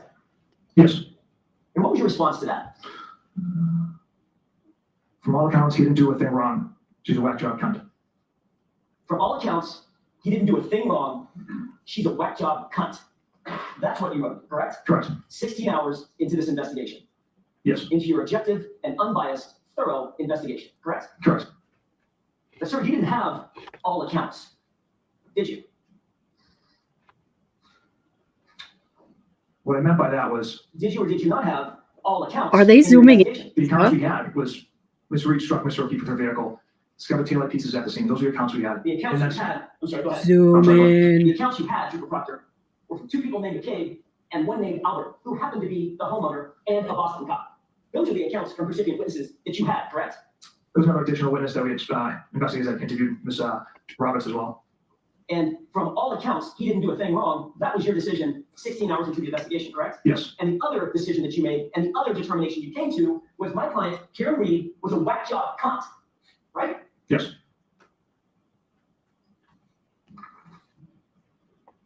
What else did you say in response to, she's hot at least? Or she hot at least, question mark? So following that text, I responded, yeah, she's a babe. Weird Fall River accent though. No ass. Yeah, she's a babe. Who's the she? It never That's gets right. old. Weird Fall River accent, though. You're talking about her, the way she talks. The accent. And no ass. Now you're talking about her body. What does he, correct? Yes. You think that's appropriate? Absolutely not. Then Bird chimes in with a little comedy. Not newsworthy then. Correct? Correct. In other words, well, she didn't have an ass. Nothing to see here, correct? Objection. Of course it's sustained. And then 5051 says, oh, she's skating. Right? Seriously? Correct. And what did you write after that? My response was 0 chance she skated. And then what did you write? She's fucked. 0 chance she skates. She's fucked, right? Correct. You decided on the 29th of January, 17 hours into this investigation, you decided individually, Trooper Proctor, you're not only going to put it on the girl, you decided you're going to make sure this is cut and dry, and the way you're going to do it is to make sure that she's fucked. That's what you were saying. All right, so that's sustained. You can, the content's fine. You have to ask the difference. 17 hours into this investigation, Trooper Proctor, you made the decision. We were pondering maybe that's the mother-in-law behind this guy right here. I'm sorry, but every time they read these messages, I'm gonna giggle like a schoolgirl because it's hilarious to me. This is his appeal for his police termination. So it's at the Massachusetts civil case something. It's a hearing about his appeal because he says that other cops screw up, but I got fired and they didn't. And he's sad.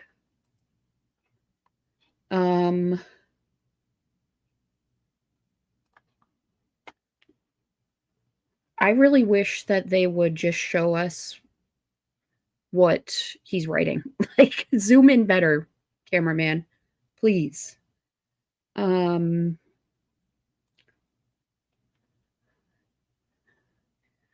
think, yeah, he technically doesn't want his job back. He wants his pension.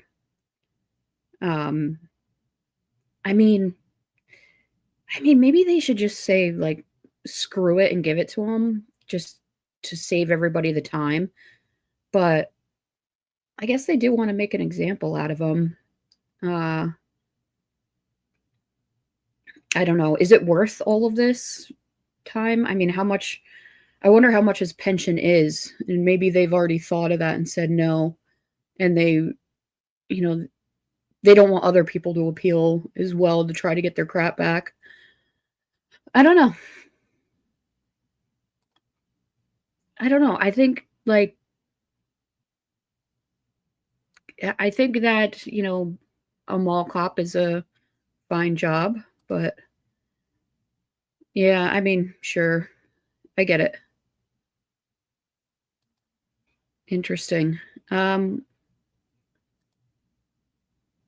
I don't I think that they're spending their taxpayers' money, which I get. They don't really care about. No, I agree. I was just saying, like, what is all of this costing?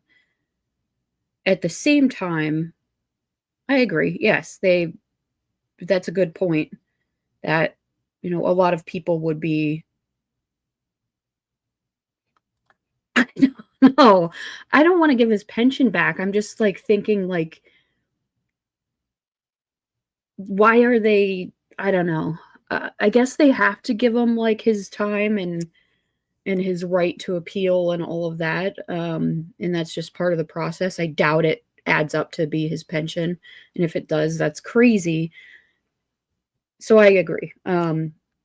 Maybe he does want his certification back. Does he? I guess they took that away. I thought they just fired him. I don't remember all of the details, so don't listen to me.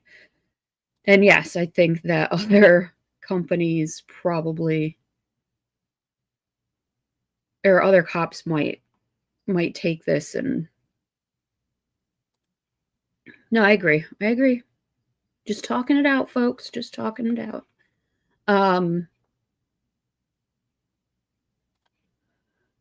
I was only being a sleazy cop because of the pension promise. Yeah, I know. That's what I don't get. Like, all of this is just so much garbage that they just take the money and it's like buying a boat. You might as well just, like, throw it into the river, throw it into the ocean, whatever. Let him be miserable and work as a Walmart greeter. I honestly don't think that Walmart would hire him, to be honest. That's a good job for somebody that does good work.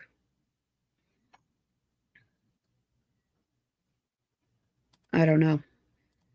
Yeah, I agree, but I don't think that they would be able to go back any further.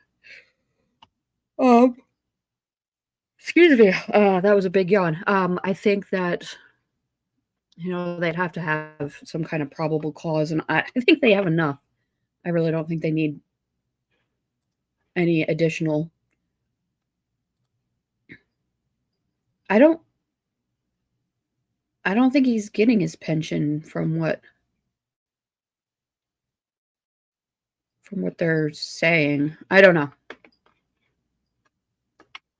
I'm just here to push buttons. That you were going to put it on Miss Reed, didn't you? Put the case on Miss Reed. She's going to catch the case, correct? No, absolutely not. What did you mean then when you said she's fucked? After the day's investigation with multiple troopers conducting multiple tasks and a debriefing at KNPD amongst detectives in my office, we went through the overwhelming amount of evidence against Ms. Reed that she struck Mr. O'Keefe with her vehicle. That's what I meant by that comment. What you meant by that comment, Trooper Proctor, was you were going to make sure because 5051 had said she's going to skate. She's skating. When you said zero chance she skates, she's fucked. What you meant was I am going to make sure Ms. Reed doesn't skate. She's fucked. That's what you meant. Judge. And then Bird decides to chime in. Good. No ass bitch. Right? Yes, that's what you wrote. And how did you respond to Bird saying, good, no ass bitch? I laughed. Thought that was funny, did you? Trooper Proctor? Thought that was funny? It was unprofessional of me. That's something I shouldn't have done. Well, I think we all know it was unprofessional. There's a lot of things. I'm asking you, did you think it was funny? No, according to my response at the time, apparently. Then you sent a picture, just to add to it, to pile on, of Miss Reed being arrested, correct? I don't.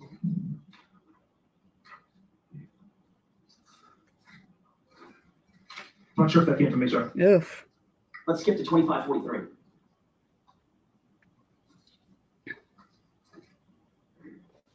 You there, Trooper Proctor? Yes. The date is now February 2nd, 2022. And first of all, they go Doc writes, is that chick a smoke? Correct? Correct. Who's the chick? Ms. Reed. And you write E-H, right? Yes. And then you write nutbag, as Chief would say, correct? Correct. Who's Chief? A friend of mine. And then you write what? Nutbag. She's got a leaky balloon knot. Trooper Proctor, explain to the jurors what a balloon knot is. You're essentially, I guess, your rectum area. Your anus? Yes. That's what you were referring to about Miss Reed? Yes. You were making fun of her because you believed at that time that it leaked? That's how you were treating Miss Reed? Yes or no? Yes. And then you followed that up just to make sure you cleared up any mistake about what you meant with leaked poo, correct? All right, so I'm going to strike that. You can get this in, but do it the right way, Mr. Jackson. You followed that up with the phrase leaked poo, didn't you? I did. Again, another reference to Miss Reed's medical issues and medical conditions, correct? Correct. Specifically focused on her anus, correct? In reference, yes.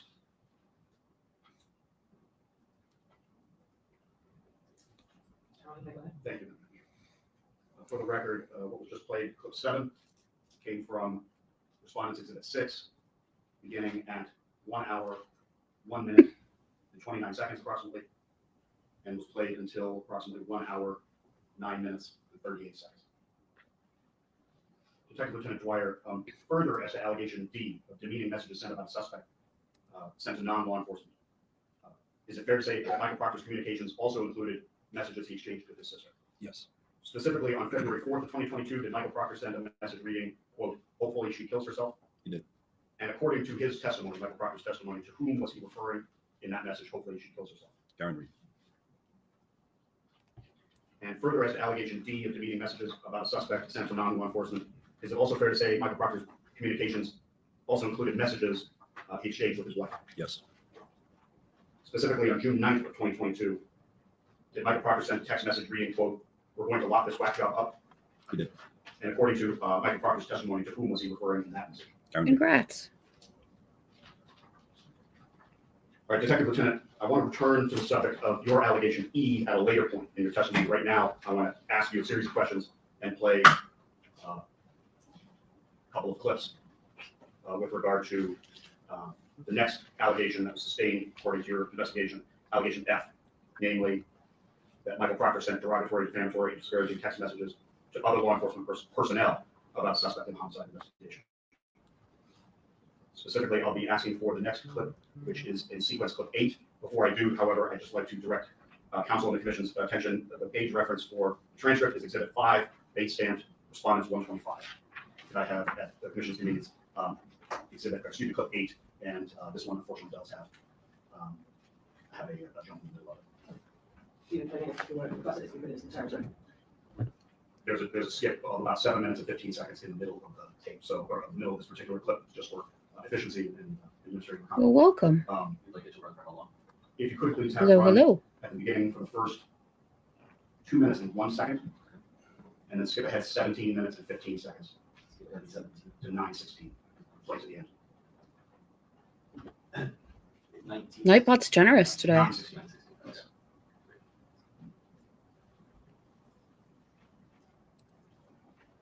Good advice. Mayor Bertram? Yes. Another document, asking if you recognize that. Yes. How Do you long is recognize this? that? Text messages between myself and Trooper DeChico. And again, what is the first message sent, date and time, last message sent, date and time, and number of messages contained therein? First message sent, date and time, April 28th, 2022 at 1:09 p.m. Last message sent, date and time, April 28th, 2022, 4:45 p.m. And the number of messages, sir? 4. And if you could, read the contents of those messages contained therein. Please engage with me. So I started out, of course, it's undetermined. She was a whack job.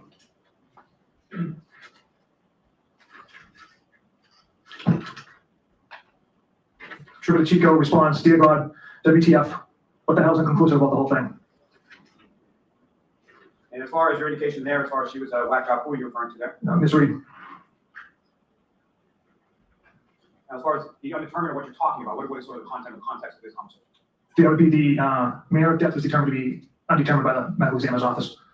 If I answer again, as far as your reference there in the bottom of the first page, as far as she was a whack job, who do you believe you're referring to? Again. Reed or the medical examiner? Ms. Reed. Yeah, go Charles. Yes.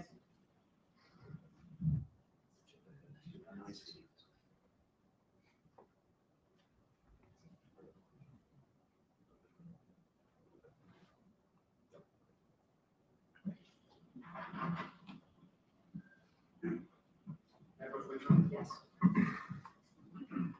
Sorry, it's at 1.25. You don't look up anything? You recognize those, sir? Yes, I do. What do you recognize those, Steve? Another text story between myself, Trooper DeChico, and Trooper Krakowski. Trooper Koskowski is another trooper within your unit in the state police, is that correct? Yes. And again, if you could read from the first message sent, date and time, the last message sent, date and time. First message sent, date and time, 5/24/2022, 9:21 p.m. Last message sent, date and time, 8/24/2022, 4:56 p.m. And as far as the number of messages indicated within this text chain between yourself, Trooper Koskowski, and Trooper Chico, 494. fair to say the document before you do not contain 494 text messages, correct? Correct. Just in reference to that first page, 2635, first message sent, that's May 24th, 2022, around 9:21 p.m., is that correct? Yes. And that's a message sent from Trooper Koskowski, is that correct? We're like What is that? 5 minutes It behind. used to be a picture of a toy Santa Claus. Now, sir, if I could direct your attention to page 2644. Toy Santa Claus? Does anybody remember Let that? me direct you to the bottom of the page, sir, and see the text from yourself, June 9, 2022, at 11:19 p.m. Ah, Yes. thank you. Very bottom of the page. No, Mayor, Coach, just to point out, Yes. Yes, yes, sir. Okay. if you could read what you So he is married. His wife, I believe, is the one sitting right here. You can kind of see her. Oops, sorry. You can kind of see her nose right there. And she supported him. So, yeah.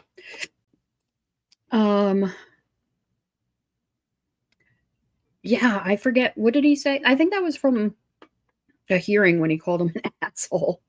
Yeah. Yeah, I can't imagine he will get his job back. I don't. Yes. I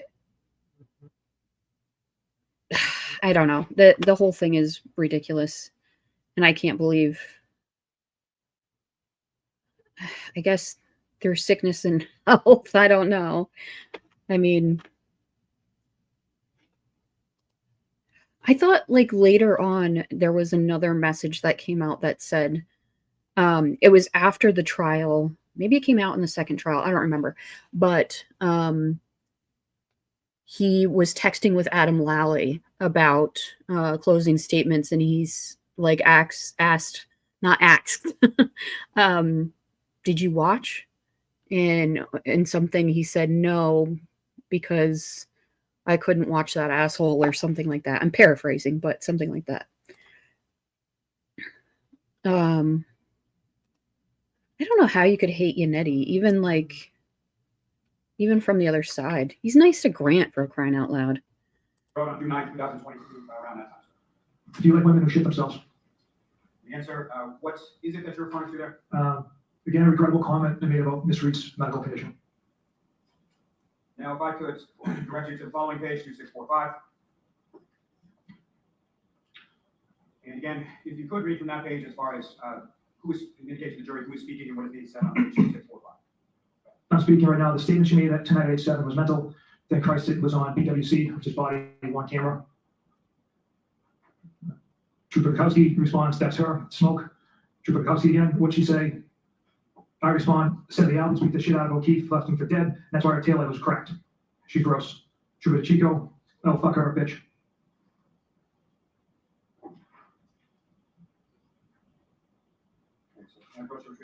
Yes. Sir, with reference to that last bit as far as June 9th, 2022. Interesting. What was going on that day in reference to this matter again? Miss Reed was being processed at the mill barracks.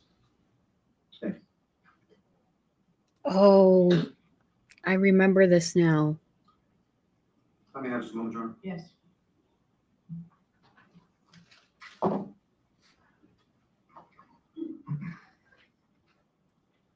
Oh my God.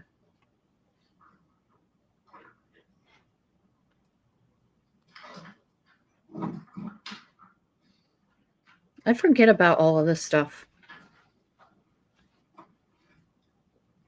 My brain blocks it out. All right, come on. Yeah, approach. Yes. Other documents to recognize those? I do. What do you recognize those to be? Another text thread with members from my office, troopers.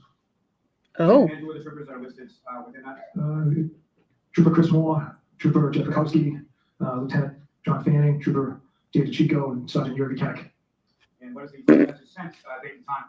That would be 5/26/2022 at 8:19 p.m. Last message sent, date and time, 8/26/2022, 5:36 p.m. And what is listed as far as the number of messages within this chain? 651. And fair to say the documents before you do not contain all 651 of those messages within this chain, is that correct? Correct. Now,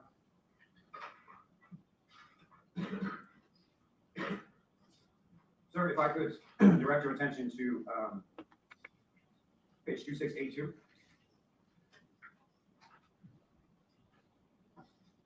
You see a message sent from Trooper Chico on August 17, 2022 at 9:42 p.m.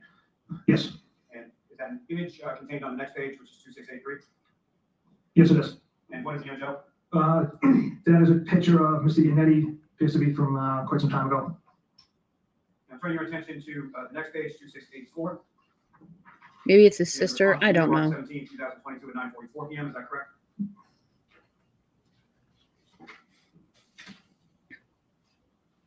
Sorry, what the date and time again, please?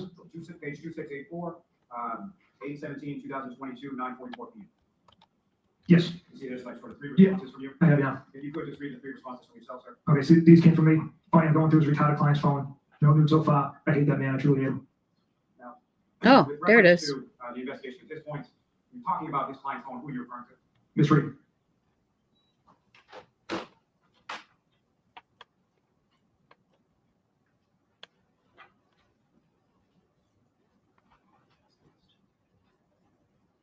Mr. Carly, I'll ask you to please question ahead of the chair about this particular clip right now, and then we'll take a break after. If I may note for the record, clip 8. that was All right. played. Hold on. Crap.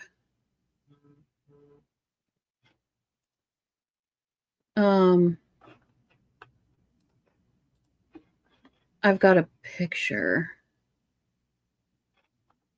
Let's see. That is his wife. And that looks a lot like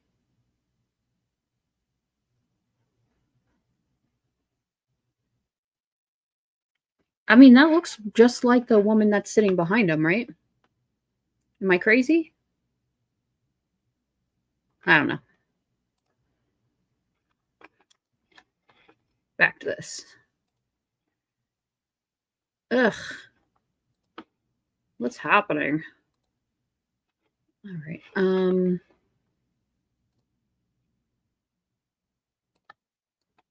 No, I done did crap it up. Let's see. Yeah, this one. And there we go.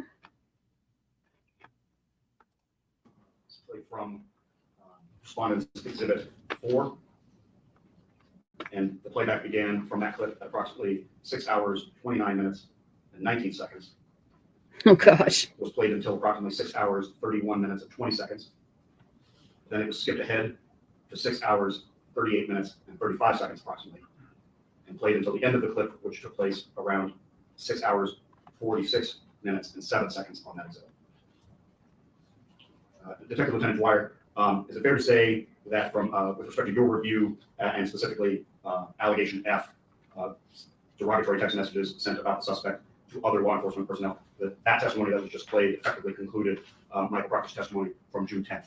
Correct. And then it did not pick up again until June 12th on cross-examination. Is that fair to say? Yes, it is. At this time, I suggest suspending questions on the commission's suggestion. Thank you, sir. Thank you. So the time is not 11:41 a.m. We'll do a 15-minute recess.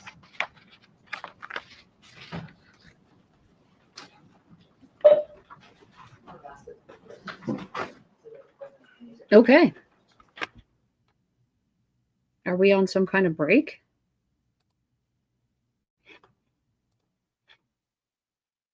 What did they say? I missed it. 4.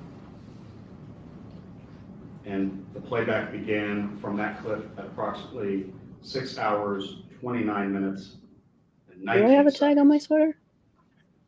And was played until approximately 6 hours, 31 minutes, and 20 seconds. I don't think so. Then it was skipped Oh, maybe. ahead to 6 hours, 38 minutes, and 35 seconds approximately. And played until the end of the clip, which took place Apparently. around 6 hours, Just pulled something off the 46 pile. minutes, and 7 seconds on that exhibit. All right. Detective Lieutenant Dwyer, is it fair to say that from, with respect to your review and specifically allegation F, Come on. derogatory text messages sent about the suspect to other law enforcement personnel, that testimony that was just played effectively concluded Michael Proctor's testimony from June 10th?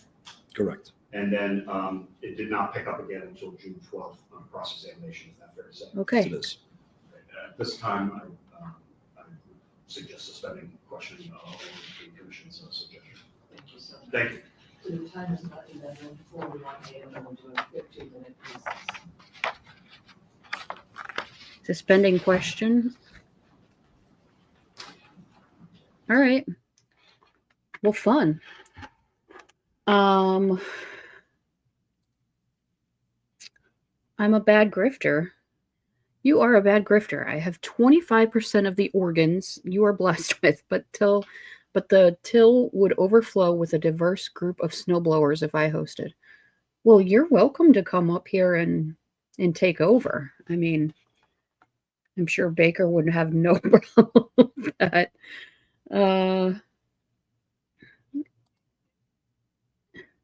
you look closely, you'll see that there are 19 taillight pieces on that state seal. Yeah, they're all in this wonderful Native American guy's skirt, because that's where they hide out, in fabrics.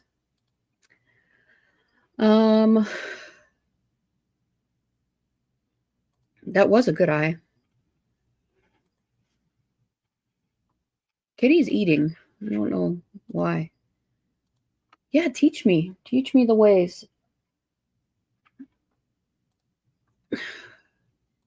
Yeah, you do the show. I don't know how long we're going to be sitting here waiting. They didn't tell us how long. It's a loincloth. I'm sorry. I couldn't think of the word. I don't know how long we're going to be sitting here waiting, but y'all are free to hang out. Extra sharp provolone, clearly, mixed with some low sodium cheese, obviously. Oh, missed that. I ate a cheesesteak for breakfast. We can take Marissa back to her roots. Extra sharp provolone is very good on a cheesesteak. Also very good on hamburgers. 15 minutes. Gripes on a cracker. That is a long time. Well, it's been 10 minutes already. Hooray. I've yet to mention how he solved the crime. Yeah, with only 3 witness statements, not going to the scene. Well, duh. I mean, the evidence wasn't at the scene yet.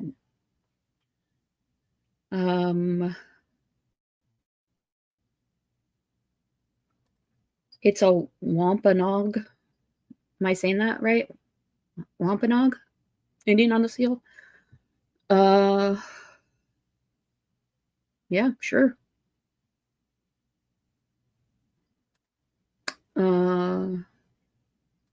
Yeah, we really just kind of went over a lot of Michael Proctor's terrible text messages.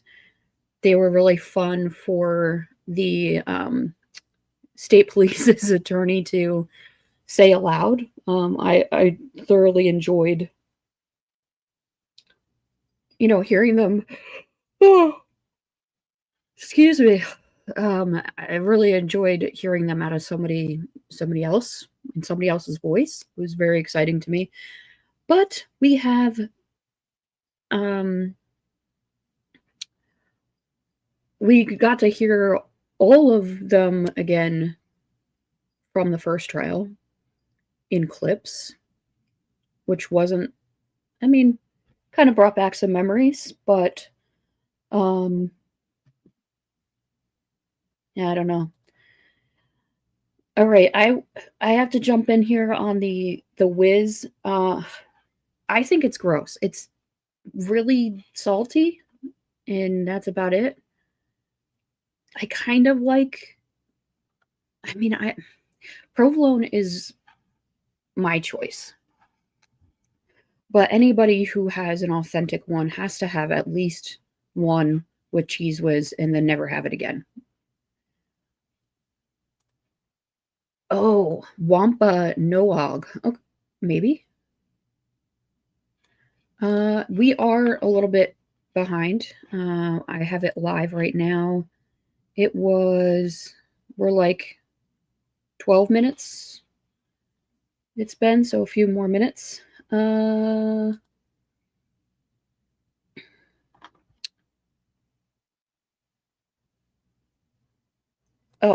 so the hearing is Michael Proctor is appealing the decision to have him fired by the Massachusetts State Police. So this is a civil case hearing. What is it? I forget what they called it. I just had it too and read it out loud. Massachusetts Civil Service Commission. So this is an appeal on that decision to fire him, and his reasoning is because, well, everybody else is screwed up and they didn't get fired. So why do I have to be the scapegoat? Yes, provolone all the way. They did. I think somebody said that it was a 15 minutes. It was a 15-minute break. I mean, 15 minutes, in a few minutes, it will be lunchtime there. So I don't know. We'll see. Maybe they'll take their lunch break at 1, so it won't matter anyway. Have you had Mama's over near City Line? Their steaks with sharp provolone are amazing. Yes. I have had Mama's. Really like those, but I think D'Alessandro's over in Roxborough are the best. That's just me. But I also lived like around the corner from there for a few years. So it was many a little stumbly walky up the hill to get a cheesesteak. They love 15 minutes. Yes, I am trans baker. I didn't want to finish that sentence because I regretted it as soon as I said it. Mama steaks are awesome. So are Pudge's. Most cheesesteaks actually are pretty big, except for I really hate Tony Luke's. Pat's and Geno's have actually, I feel like they made their bread smaller so they don't have to use as much meat. I don't know. I swear they're smaller though. I haven't gotten out a ruler, and I also haven't had them in a long time. Listen, I said what I said.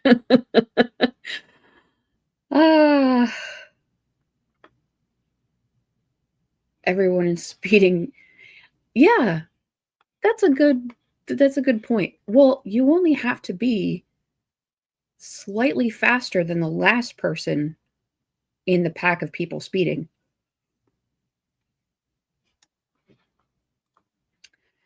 We should have a cheesesteak trial. I could go to various venues and purchase cheesesteaks, and we could look at them and see which one looks more appetizing. I will, however, not eat on stream, especially cheesesteaks, because it's almost like eating a banana. You just don't do it. I mean, that's like a privacy of your own home kind of thing. Just saying. That's what she said.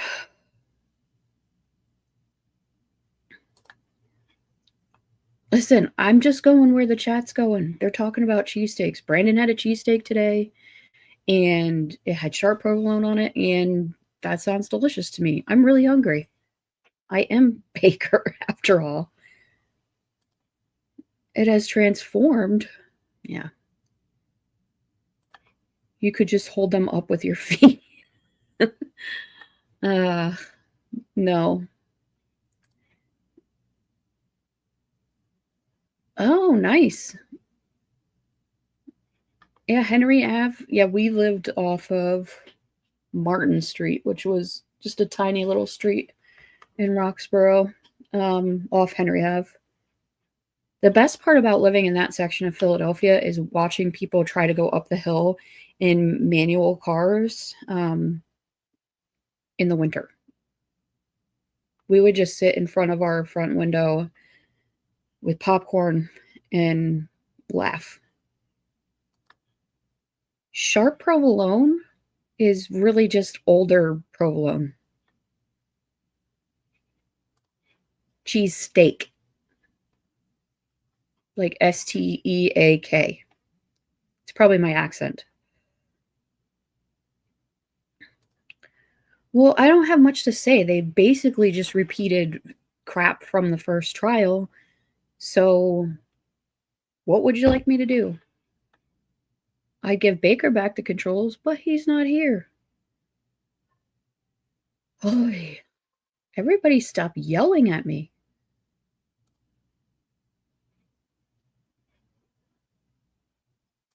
Yes. It's so fun to watch people not be able to drive. Where is Baker? He had to drop something off to some girl. I don't know, probably a booty call.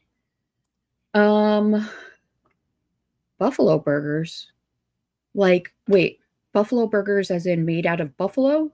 Or buffalo burgers like you put hot sauce on them and blue cheese? Because I've heard it both ways.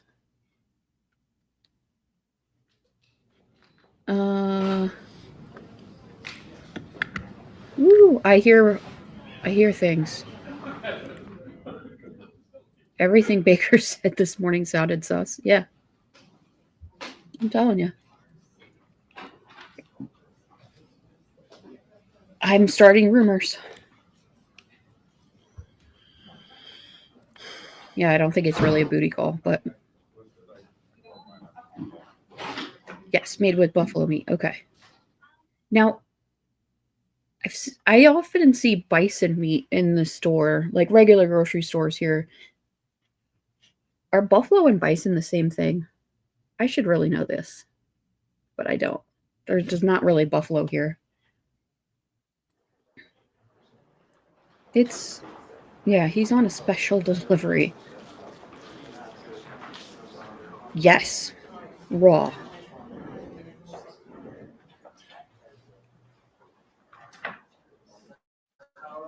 Buffalo and bison. I gotta Google this now. All right, we've got the same thing, different. Buffalo equals bison. Yes, they're the same. Let's see. What does Google say? Are buffalo and bison the same? No. Hold on. Bison and buffalo are not the same. They are distinct animals in the bovine family, but belong to different genera. Genera? What? And live on different continents. Oh, that's very bit different. The term buffalo is a common informal name for the North American bison. Oh, so it's a misnomer. True buffalo are native to Africa and Asia. So give me a home where the buffalo roam is actually talking about Africa and Asia. Key physical differences include bisons have a large shoulder hump, a thick coat, and a prominent beard, while buffalo lack a hump and have long curved horns and thinner fur. There you have it, folks. They are different.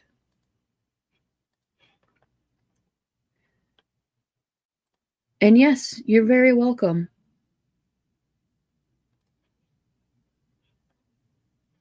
I had no idea.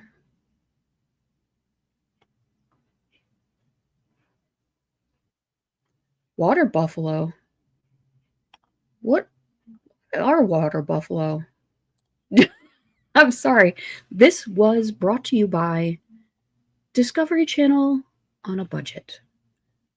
Next week on Discovery Channel on a Budget, we will have, I don't know, snails. I can show you snails. I know a lot about snails for some reason. The buffalo and Yellowstone are the same as bison, so for me, they're the same. Can't stop, won't stop. We will still call them buffalo. Water buffalo or tiger snacks? What are water buffalo? Okay. And then we're going to go back to this. Water buffaloes, oh, they're kind of cute. Scientifically known as bubulus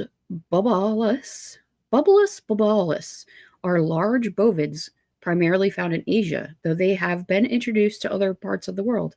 They are known for their adaptability and importance to both agriculture and human culture in many regions. They've got gigantic horns, like longhorns, and apparently they can swim.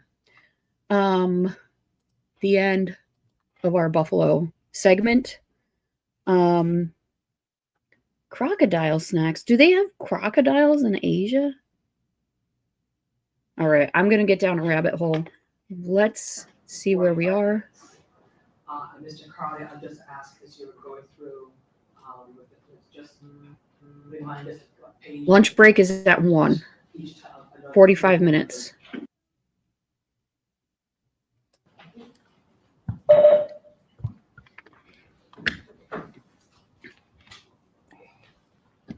I trusted Danny too, but I've heard, give me a home where the buffalo roam. It's 12:03 p.m.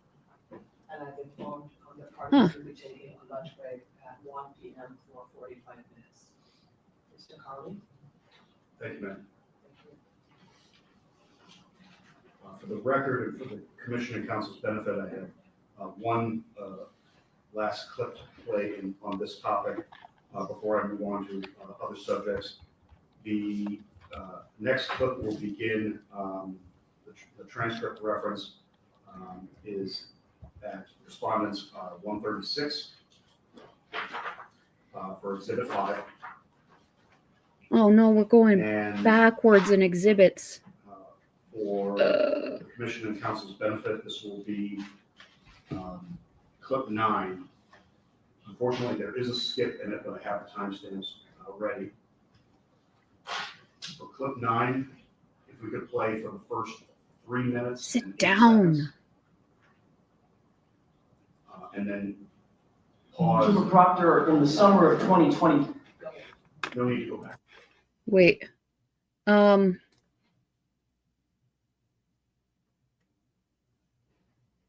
No, she said lunch will be at 1 for approximately 45 minutes, right? I don't think she said in approximately 45 minutes. I don't know. We'll see. He's appealing his firing from the MSP. Yes, he wants his job back. He's big sad. Listen, Holly. Yes, we had Animal Planet on. We all learned something today. We're listening to a freaking rerun of a trial here within a trial. So crazy. And it is insane. I agree. All right. I interrupted you. I'm so sorry. 3 minutes and 8 seconds, play for the first 3 minutes and 8 seconds, and then move ahead to 8 minutes and 3 seconds and play 2 minutes. And that would be the last time I ask for a jump in. Significant play. Thank you. Trooper Proctor, in the summer of 2022, August 17th specifically, you were sitting at your desk, presumably alone at your office. Thank you, Jimber. At about 10 p.m. at night, going through my client's personal cell phone, correct? Yes, sir. As a matter of fact, you were sitting there texting with your friends and colleagues at Massachusetts State Police about you going through her personal cell phone. Is that right? Correct, sir. And that included Trooper DeChico, is that right? DeChico, yes, sir. Trooper Fanning, Trooper Butnick, Trooper Moore, and Trooper Kotskowski. Kakowski. Tell me that again? Kakowski. Kotskowski. Yes, sir. All right, all the consonants are silent. Fair enough. Trooper Fanning and Trooper Butnick are your supervisors. Yes. And you were bragging to all 5 of them that you were going through Karen Reed's cell phone about 9:45 at night. Objection. I'll allow it. Is that right? No, I wasn't bragging, sir. How did you refer to Ms. Reed in that text exchange where you informed them that you were going through her phone? I used regrettable language. I said it going through his retarded client's phone right now. You were shown a photograph of my colleague, Mr. Unetti, correct? Yes. He May I approach? Yes. corrected his Same accent. document. Your I'm Honor, saying the report retarded. has the copy that I was going to use. I thought I gave you that too.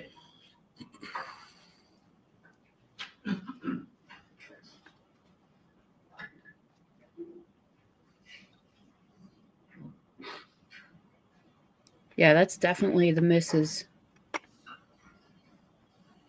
You received a photograph. Actually, Your Honor, if I could, I would She ask that looks this kind of document be marked as next in cunty order. too. Sorry, The we're over 2 hours pursuing in. witness verifies its authenticity. So go ahead. Do you recognize this document?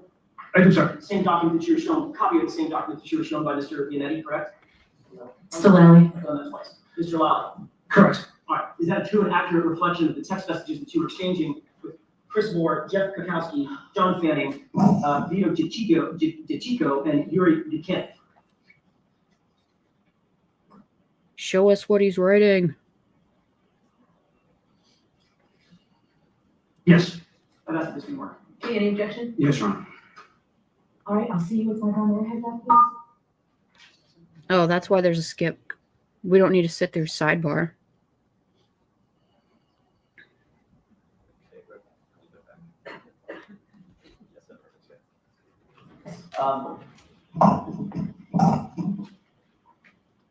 Trooper Proctor, Trooper DeChico had sent you a photograph of my colleague, Mr. Bianetti, correct? Yes. Your Honor, because of a technical issue, I'm not going to display on the television. May I display this card? Briefly, sure. Thank you. You see that, gentlemen? I do, sir. Is that the photograph that you received? Yes. Is that what you referred to on direct examination of Mr. Lally about receiving a photograph of Mr. Bianetti? Correct. And then your response was what? I hate that man. I truly hate that man. Actually, your response was, I'm going through his retarded client's phone right now, correct? Yes, after the There picture, it sir, is. yes. Who's the retarded client?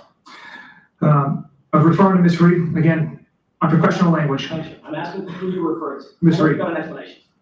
Who was it you were referring to as retarded? Miss Reed. Karen Reed, the woman sitting to my left.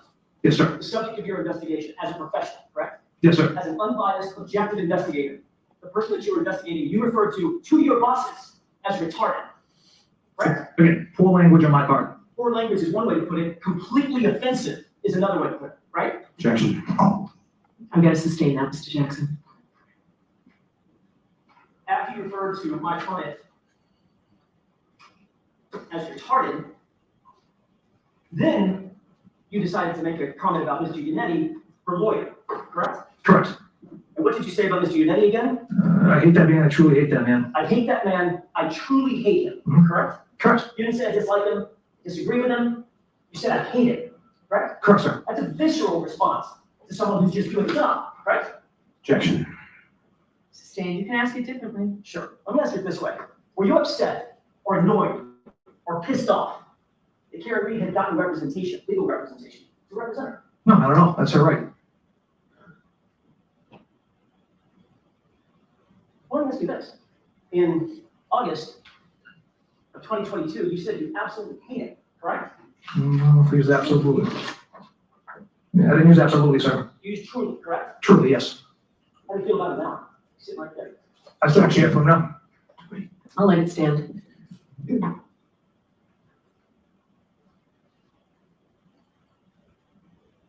What did you tell your colleagues that you were looking for as you sat at almost 10 p.m. at night on a Wednesday night, August 17th, 2022, looking through Karen Reed's phone? I didn't tell them I was looking through anything. They knew I was going through Miss Reed's phone.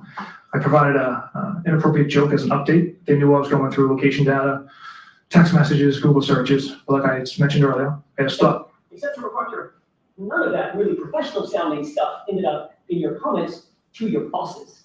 Did it? Again, it was a poor joke. Is that yes or no? They did not know. It did not. No, As a matter of fact, what did you write after you talked about going through the quote retarded client's phone? Objection. I'll allow it. No news so far. No news so far, Mhm. correct? Correct. And you said that to your bosses. Yes, sir.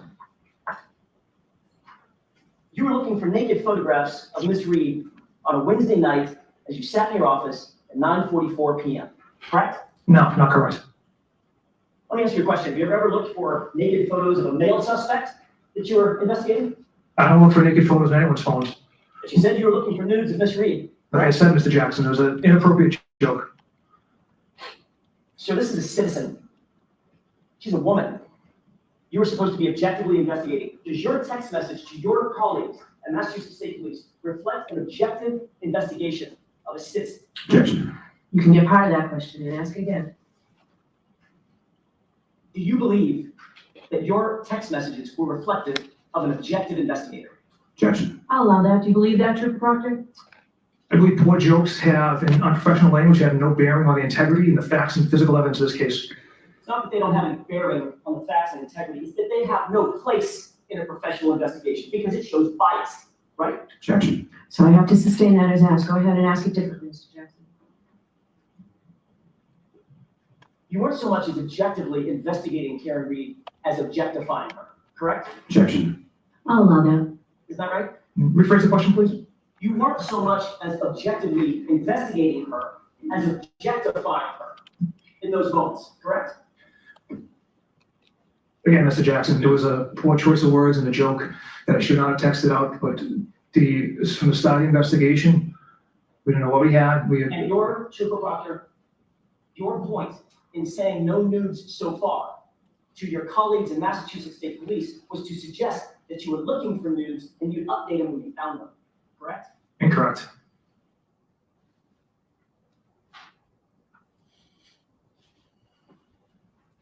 I think that was the end. Thank you, Commissioner. Thank God. For the record, that last clip 9, came from responding to Exhibit 4, the video from June 10th of 2024, beginning at approximately 6 hours, 56 minutes, and 56 seconds. It was played until approximately 7 hours, 0 minutes, and 4 seconds. And then it was skipped ahead to approximately 7 hours, 4 minutes, and 59 seconds, and played again until approximately 7 hours, 11 minutes, and 35 seconds. Thank you. Detective Lieutenant Dwyer, as I indicated, I'm going to divert us from the video clips for the time being and ask you a series of questions about your investigation's findings and recommendations of 2 additional allegations. Namely, I want to ask you about allegation that you lettered E, that Michael Proctor accepted a reward, gift, or gratuity, and allegation G, that he searched for new photographs of suspect Karen Reed. Just to remind the Commission, sir, is it correct to say your recommendation as to both such allegations after your review of the evidence in this case was both were not sustained because of lack of sufficient evidence to prove them? Is that correct? That is correct. All right, beginning with allegation E, sir. What was the basis for the claim you investigated about Michael Proctor allegedly accepting a reward, gift, or gratuity? He testified that in a text exchange with his sister, she had texted him that a potential witness in the investigation wanted to get him a gift. And based on your review of Michael Proctor's testimony at the Karen Reed trial, the first Karen Reed trial in the summer of 2024, what if any response did he give to that suggestion in that particular exchange? His response was to get Elizabeth one, and he wanted to say that Elizabeth is his wife. Based on your review of Mr. Proctor's testimony, any applicable messages, and any other evidence from any other source that you gathered on the subject, did you find any indication that Michael Proctor, his spouse, or a friend had ever taken any action to further the request for or to actually obtain any gift? No. Based on that review, did you find an indication that Michael Proctor or his spouse had ever communicated with a friend about the gift or the possibility of getting it? No. As part of your investigation, and this is a subject to which we will return, did you interview Michael Proctor in July of 2024? I did.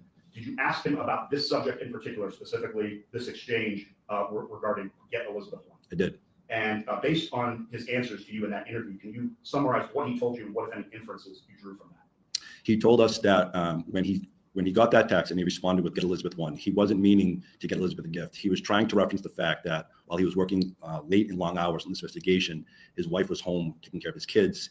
He was merely trying to show that the recognition, that his wife had deserved the recognition and not him. And just to, I think I asked this question, but just to put a fine point on it, sir, did you ever find any evidence in your investigation to suggest any follow-up effort on Michael Proctor or anyone else's part to obtain that gift? No. All right. And did you take from that support for Mr. Proctor's statements to you in the interview that this was not meant to be taken literally, that he was not soliciting a gift? Correct. All right. Now shifting gears, sir, to the other allegation that you stated or found was not sustained, allegation G, sir. What was the basis for the claim that you investigated about Michael Proctor allegedly searching for new photographs of Karen Reed? He had texted some co-workers in regards to searching Ms. Reed's cell phone, no nudes so far. And that was the subject of the last couple of clips that were just played where he was under questioning by prosecutor and the defense counsel during that portion of the Karen Reed trial. Correct. All right. And did you ask Mr. Proctor about this particular subject during your July 2024 interview of him as well? I did. Based on your review of the trial testimony and what he told you in that interview and any other evidence that you received on this point, what, if anything, did you find? What inferences did you draw? So from his testimony in his interview with us, he had stated that he was authorized to be searching in her phone for geographical data, text messages, and he related, and I know this to be true, at least anecdotally, that it is not uncommon to find personal or sensitive photos on a cell phone when you're not looking for them. He stated that that the text he sent was an inappropriate joke, referencing that anecdotally true fact. And he had in no way or effort searched for any photos, and I found that to be credible. All right, sir. And you mentioned a couple of things I want to follow up on. You mentioned he was authorized to go through that phone. Your investigation indicated he was authorized to go through Ms. Reed's phone at that time based on the authority of the search warrant? Correct. And then I want to ask you about your statement that anecdotally you know certain things about where that kind of content can come from during the search of the cell phone. When you say anecdotally, is that based on your training and experience, sir? It is, sir. And did you previously work as a member of an SPDU working major crimes cases in a similar fashion to Trooper Proctor? I did. And in terms of training and experience as to where you might find or where you might inadvertently find nude images contained on a cell phone, that's based on your personal experience of searching phones pursuant to warrants of the kind that Mr. Proctor had obtained. It is. I want to ask you the next series of questions, sir, about allegations H, I, and J that you investigated. Fair to say, sir, those particular allegations, as you termed them in your report, H, I, and J, those are all related to one another? They are. And in general, what was the nature of allegations H, I, and J? In July of 2022, Trooper Proctor, along with a Canton police officer, had traveled to the Cape area to work on an unrelated invest. While they were down there on their return trip home, they stopped for dinner, where Trooper Proctor testified that he had a beer or two and then drove home. And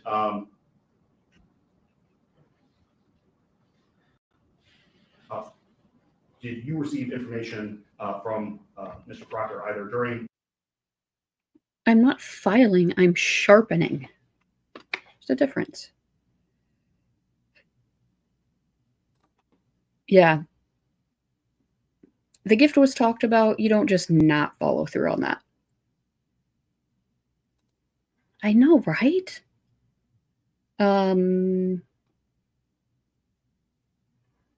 Yeah. That was what? Caroline Reed is not unattractive. Who are you? Where'd you come from?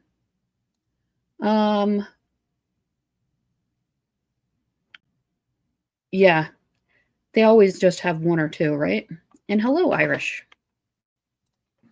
His public testimony at the trial or during your interview with him that he was operating his department issued cruiser on that occasion. Yes, he was. Okay. And fair to say that during the criminal trial, Mr. Proctor was asked about text messages he exchanged between himself and Canton Police Officer Albert at that time. Yes. One of the messages that was exchanged on the subject was Officer Albert saying, "It's bad. I was hungover for sure today." Correct. And Officer Albert acknowledged that he had left his badge in the state police cruiser that Trooper Proctor was assigned at that time. Yes. All right. And just to split them off for a moment, just to be absolutely clear on the record, H, I, and J. Allegation H concerns simply whether or not you consumed alcohol on duty. Is that a fair characterization of allegation H as you phrased it? It is.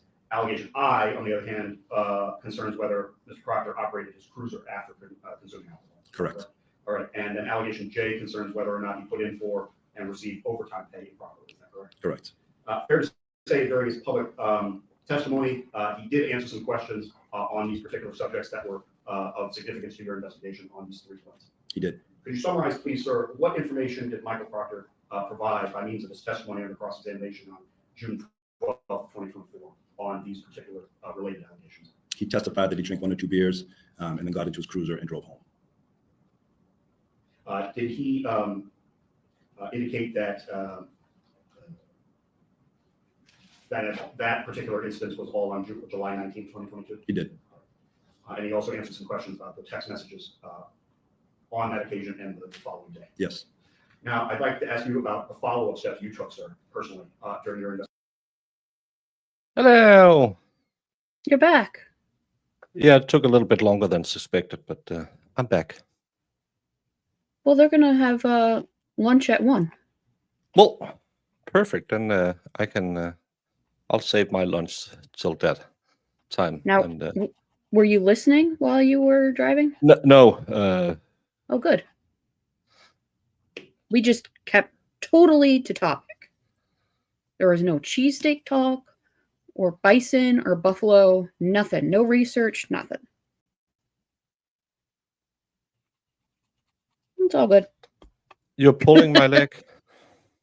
Yes, and I also may have told them you were on a booty call. Well, it's my brother's girlfriend. We share a lot in my family, but not girlfriends.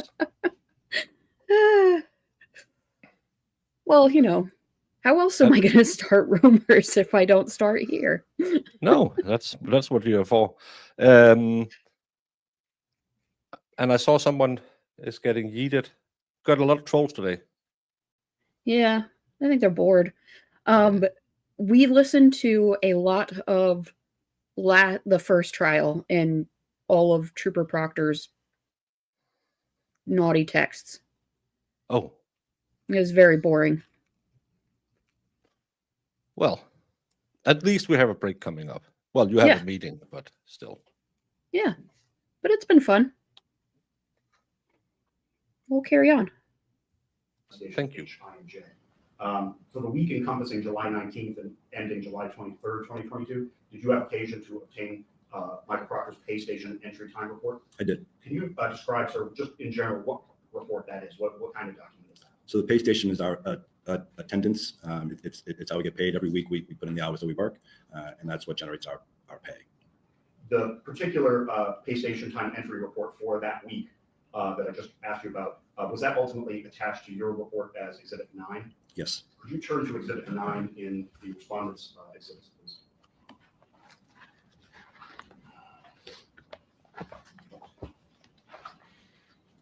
Thank you, Brendan.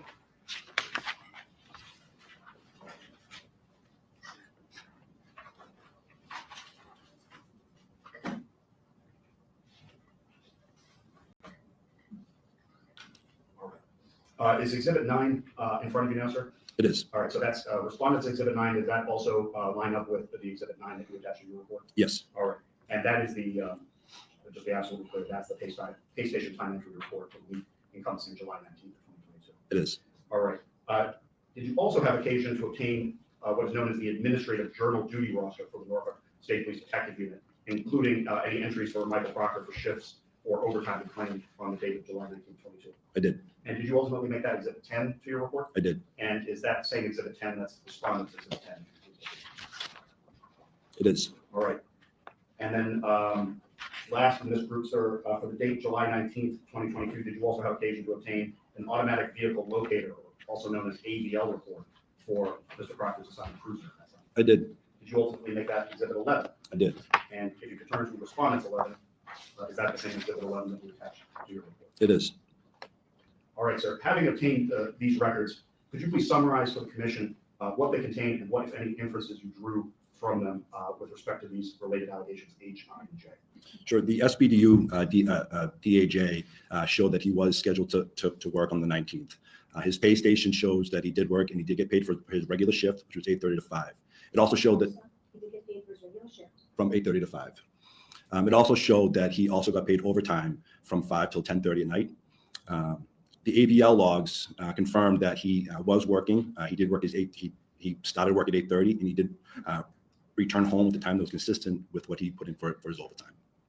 And when it came to the AVL logs, because those are linked to the department issued cruiser that he was assigned at the time, those AVL logs indicate that in terms of his operation, he was operating that department issued cruiser on that occasion. Correct.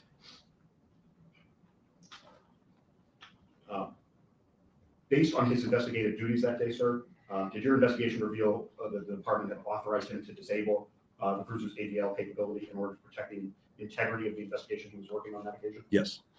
And fair to say you found no violation of misconduct in that respect? Correct. During, again, the same interview I asked you about before, the July 2024 interview that you conducted with Michael Proctor, did you ask him about these related allegations during that interview? I did. What information relevant, if any, to your investigation did he provide to you during that interview? Trooper Proctor, he reiterated that he had 1 or 2 beers at dinner on his way home. He stated that his work down the Cape, he interviewed a witness and tried to track down a witness. I found that from Canton to the Cape, to include travel time and the work and the time that he spent on his work down there, including stop and dinner, that the amount of time he put in for overtime was appropriate. Could I ask you, please, to go to respondents 18, your report, please.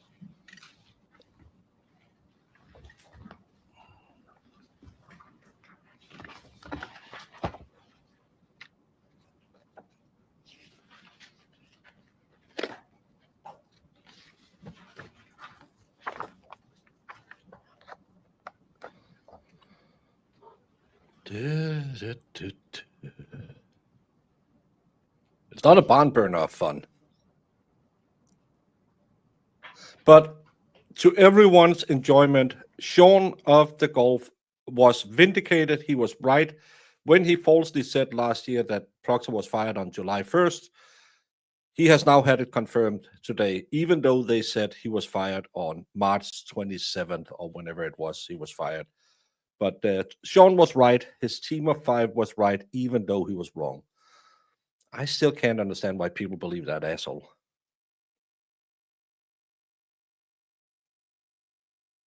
That's all.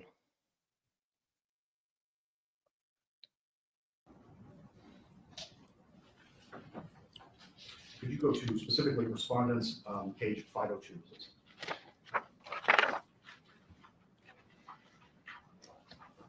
You see paragraph 27 there on 502? I do.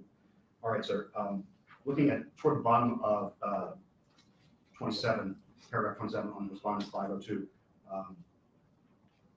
6 lines up, in about the middle of the line, 6 lines up, you see the sentence that begins, while there has been nothing found?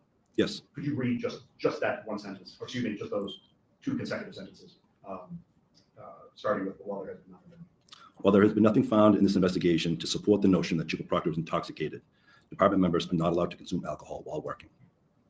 His testimony, combined with his statement provided to investigators, confirmed that he consumed alcohol and then operated his department-issued cruiser on July 19th, 2022. Right, sir. As a result of your entire investigation, and specifically your findings and the evidence gathered on this point, did you recommend sustained findings for both allegations H and I, consumption of alcohol and operation of a department cruiser after having consumed alcohol? Yes. And based on, again, the same information, and in particular directing your attention to exhibits 9, 10, and 11, what facts did you gather relevant to allegation J, the suggestion of potential overtime abuse, or the allegation of potential overtime? So like I previously said, looking at or considering the travel time from Canton to the Cape, the amount of work he did, and the amount of time that he spent at the restaurant, I found it was appropriate. It's entirely reasonable for troopers while they're working to stop and have a meal. It would be inappropriate if there was an extended stay at a restaurant. But again, factoring in the travel time, the time that he was working down there, his return home, I found that he did not spend any extended period of time eating. So I found it appropriate. So this was not an inappropriate request for overtime pay based on the statements of the court. Correct. And as a result, you recommended the finding exonerated with respect to this particular allegation. I know mommy have had the reins today. Can chat please stop bitch fighting? We don't need it. You don't have to just hit the 3 little dots and say block. If you don't want to hear what someone is saying, do that. I don't. There's no reason to sit there and argue amongst each other. The only thing you're getting into is just more arguing, and it'll lead to nowhere.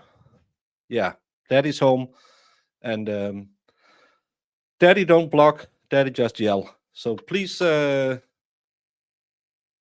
just because it's a little boring, you don't have to fall on each other. If someone isn't to your liking, 3 dots, block person, not one of the mods because they can kick them out. But please don't sit and bicker in chat. it's not enjoyable for anyone.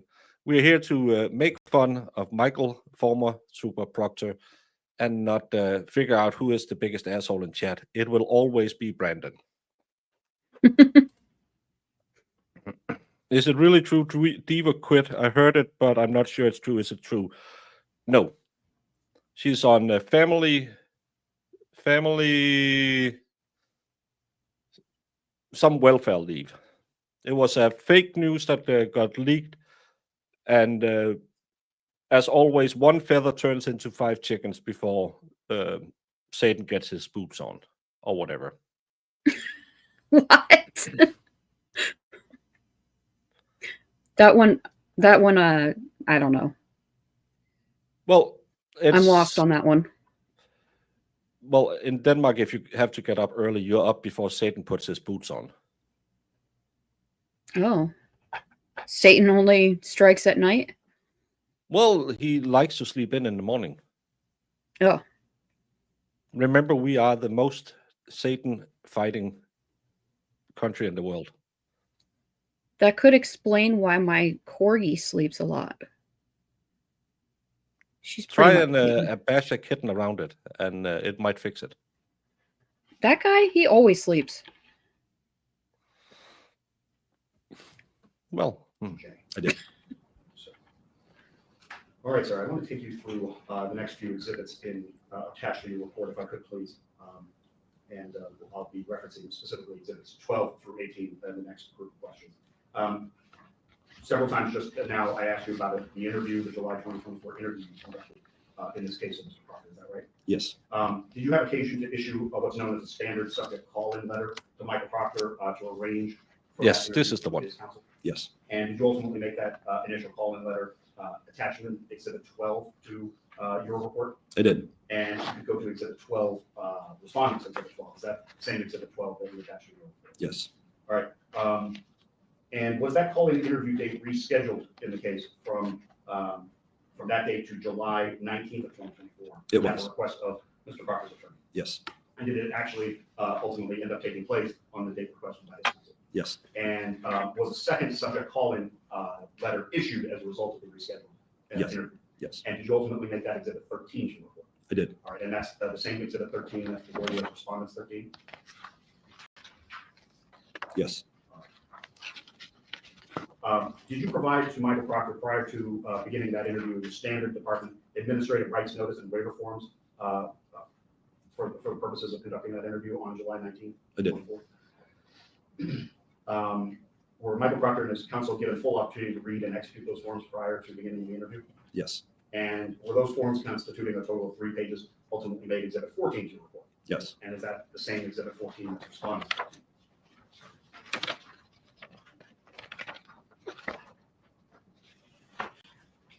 No. All right, so what do you have there? This is a email to Joe Proctor advising of his calling letter. All right. Could I inquire, because it's possible there was a printing error with regard to the witnesses binder? I could make a joke about slaying the puss, but I won't do that.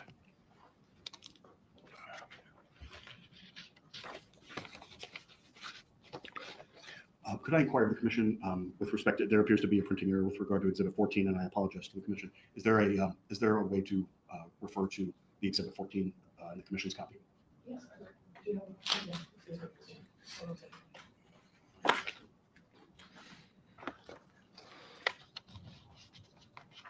We almost got to see what Trooper Proctor has been doodling. The camera went All right, super sir. My zoom on apologies it. for the confusion. Exhibit 14. Are we going to Exhibit go 14 through that's that now before entire you as binder? Respondents exhibits 401. What? Is he going to read that entire binder? Yes. We're only on, we skipped from like 3 or 5 or something to 18, and then we went back to 6. This is like reading Plevin's book. Torture. Yeah. It's not so bad. On pages 401, 402, 403, and 404. Are those the administrative rights and waiver forms that were executed by Mr. Proctor and counsel on that occasion? Yes. My apologies for the confusion. And I took it. The interview of Michael Proctor on that day, was that taken in the presence of counsel? Yes, And was he afforded, he being Mr. Proctor, afforded the opportunity to consult with his attorney as much as desired before answering questions? he was. Was the interview recorded? Yes, How was it recorded? on a digital handheld device. And I'll note for the record that that's been submitted as Exhibit 15 to the Commission. Yes, thank you.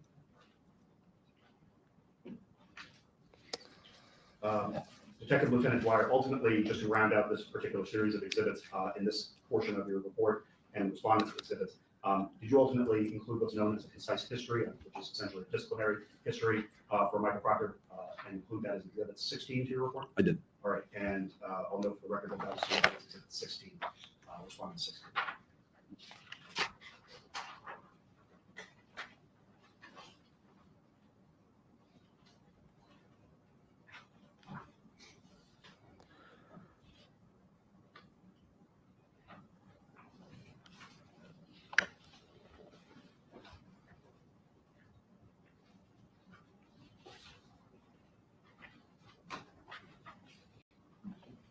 So, just to be absolutely clear on the record, Exhibit 15 is the transcript of the testimony by Michael Proctor during that interview, and 17 is the audio. I apologize for confusion. Sir, and I think we referenced it before, but just to be absolutely clear on the record, respondent Exhibit 18 is your report that you also authored in this case. It is.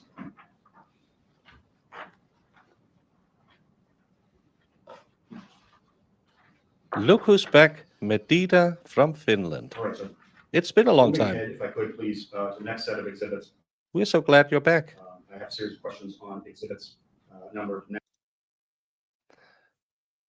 And welcome to this hearing of, let me read the report that we already read on stream once. It's getting a little boring, Yeah, but we have a break coming up. we do. 19 through 29, respondents 19 through 29. Oh, and Medita, during the course of your Jamie has investigation, learned to speak Finnish. I missed that. No, Jamie said she listens to someone in Finnish doing ASMR, and it's really easy to understand Finnish. So, Medita, I need to have you come on and speak Finnish with Jamie, because Jamie, yeah, it's the weirdest The language. execution of the non-disclosure agreement that you had mentioned earlier from the Federal District Court of Massachusetts to obtain and use for this disciplinary investigation copies of the trial exhibits from the Commonwealth versus Karen Reed prosecution containing the text message chains that have been referenced here today. Yes. All right. And if you could please refer to exhibits 19, 20, and 21. You could just briefly take a look at 19, 20, and 21 as in the binder for you, and just tell me if those are correct representations of the trial exhibits that were obtained from the Norfolk Superior Court. Yes, sir.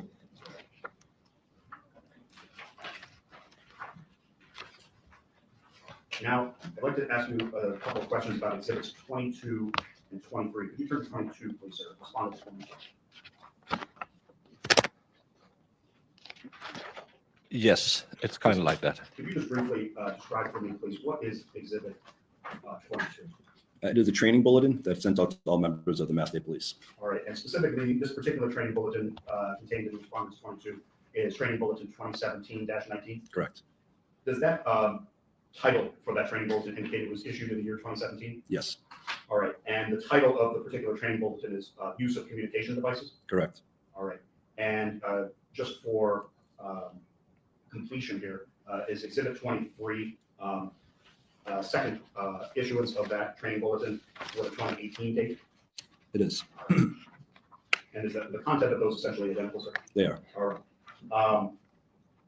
Are these documents examples of notifications put out by the department to all employees, alerting them to specific legal policy and other developments as they arise? Yes. The two bulletins here together, exhibits 22 and 23, do they inform sworn members of an occasion in which a superior court ordered the production of law enforcement officers' personal smartphones in order to extract discoverable information from them? Yes. And specifically discoverable statements by law enforcement contained on personal cell phones in connection with a criminal case? Yes. They further indicate that that was done because officers had been communicating and therefore making statements about an official investigation on the personal smartphones? Yes, sir. In other words, the department was bringing to its employees' attention, specifically directed to members involved in criminal investigations and prosecutions, the discoverability of statements by law enforcement in the form of communications on personal electronic devices. Correct.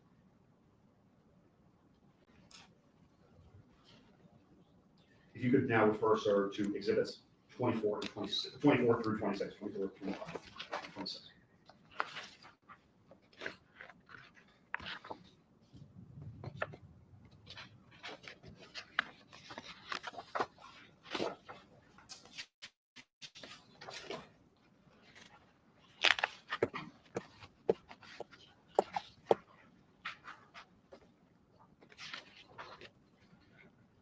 Sorry, are you at exhibit 24 to begin? Yes, sir. Is that a copy of Article 5 with an effective date of December 6th of 2023? It is. And Article 5 is one of the department's rules and regulations, specifically its rules of conduct applicable to all sworn members. It is. All right, sir. And with respect to exhibit 25, is that also known as department rules and regulations Article 6? Yes. All right, sir.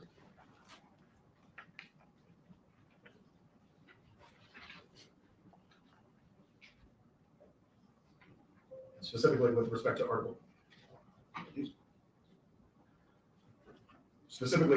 exhibit 25, Article 6, this is titled Regulations Establishing Disciplinary Procedures and Temporary Relief from Duty. Correct. And these are also applicable to all sworn members of the department as of the effective date of this policy, September 27, 2023. Yes, sir. And finally, sir, exhibit 26, is that known as Schedule A or Appendix A, stating the disciplinary guidelines for the department effective as of September 27, 2023? It is.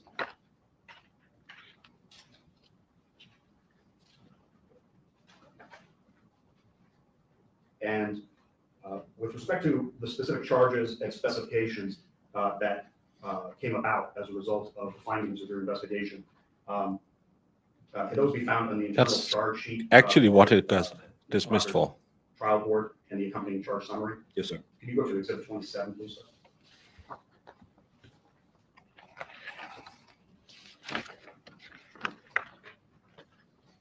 So the respondents 673 and 674, is that correct? Yes, sir. Does that appear to be the charge sheet for Trooper Michael Proctor, then Trooper Michael Proctor, for IAS 2024-0014, in other words, your investigation? Yes.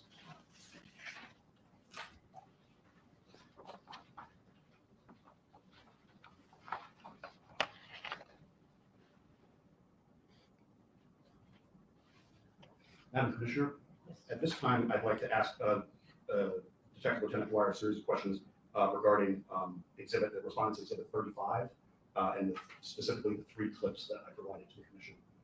Oh, clips. Clips. A, B, and C to cue that if possible. Thank you. Are you going to play them in their entirety? They will be played in their entirety. There's no secret.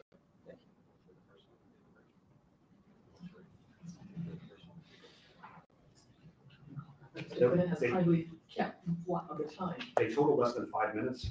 If it's the commission's inclination, I suggest playing through those clips and then breaking for lunch if that's It's up to you. We could do one, then questioning the one, but we do need to stop at 1 o'clock. Thank you. I won't be sure to end before 1 o'clock. Before we play clip A from exhibit 35, Detective Lieutenant Dwyer, if I could just ask you, sir, following the termination of the appellant from the department, did you have occasion? Oh, this is his video public interviews clips. that he provided to news outlets that were broadcast in June? How poetic One justice of them, is the it? ABC News program, 2020. Yes. They tried And to did get that air Karen on Reed June 17th? with interview I do clips, so. Okay. and now he's gonna listen to his own stupid statements Yeah. where he admits to doing it. And Yep. and No again, as we, regrets. no regrets, never any regrets. And as we mentioned earlier today, he only got for drinking on the job and leaking personal information or private secret information from a case. He didn't get drunk driving because they never did a breathalyzer, but he admitted to drinking. He never got a gift, and because there was no gift, even though you could interpret if you wanted him kicked so far out of there, you could easily interpret that he said, well, give it to Courtney or whatever her name is, as a way to circumvent it. So he could have gotten, but again, they probably knew they were going to sit here today. With respect to this particular news interview that was broadcast at that time, exhibit 35 for the record, this took place after your report was concluded, after the trial board was concluded, and after Mr. Proctor was terminated. Is that correct? Correct. There is no sense in which any of this, because it postdates those events, there's no sense in which any of this directly led to or was part of the disciplinary process that had started your investigation. Is that correct? Correct. These are simply statements by the appellant made publicly after his termination was issued by the government. Correct. Was your attention, prior to your testimony here today, sir, was your attention directed to that interview and a series of particular statements made by the appellant during that interview? It was. And did you have occasion to review those portions of that interview prior to your testimony? I did. May I ask, please, that clip A be played? No, but she had a blood draw later.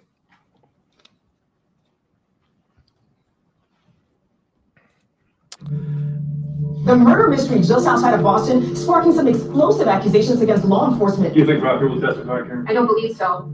The lead investigator on this case, Michael Proctor, did not take the stand this time around. His highly offensive text messages about Karen Reed, which were obtained from his personal cell phone during a federal investigation, they rocked that first trial. She's a whack job. Yeah, she's a babe. Weird Fall River accent though. No ass. No nude so far. She's gross. During the retrial, the defense once again accuses him of running a biased investigation. You'll learn there's not a single part of this case, folks, not a single part, that he didn't touch, that he didn't direct, that he didn't orchestrate personally. Michael Proctor went far beyond just insulting Karen Reed. He dehumanized this woman. And while the prosecution condemns Proctor's text messages, they stand firmly by the investigation. There's not one piece of evidence, not one, that we can look at and say, this was tampered with. This was planted. This was distorted. Within hours of that first trial ending, Michael Proctor was relieved of duty by the Massachusetts State Police. He was later fired. He sat down for an exclusive interview with us and addressed those text messages, some of which were sent to personal contacts outside of law enforcement. What are you to? My good buddies that have been friends since first grade, Ken hasn't had a homicide for 20 years. So they're naturally interested, just regrettable messages. But in all the content and the messages, what you don't see is conspiracy.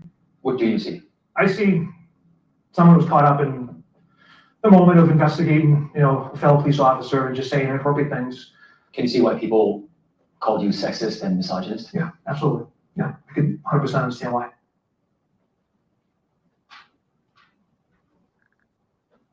Commissioner, at this time, if we could have exhibit B, clip B played, also from exhibit 35.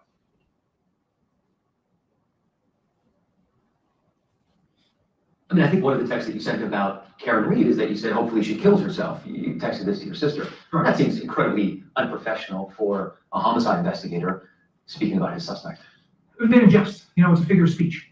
Hopefully she kills herself like that. Not That's a figure of speech? You use that commonly? Yes, not commonly, but it's a figure of speech. I made it like jest. It wasn't like literally, I hope she kills herself. At what point did you develop such strong negative feelings about Karen Reed that you would say things like, hopefully she kills herself, or calling her the C word? Those feelings developed as the case went on. I mean, can you see how people might think, he was caught in this instance Yeah. speaking about a suspect in this way. Maybe it's happened in other cases as well. I 100% understand why people would think that. But when you have, a fellow police officer around my age, 2 kids of his own, it generates an emotion. And I expressed those emotions in a negative way, which I shouldn't have. I shouldn't even text my friends anything. Last Do you want to put the last? Yes, please, if we could have one final clip. It's only less than 30 seconds.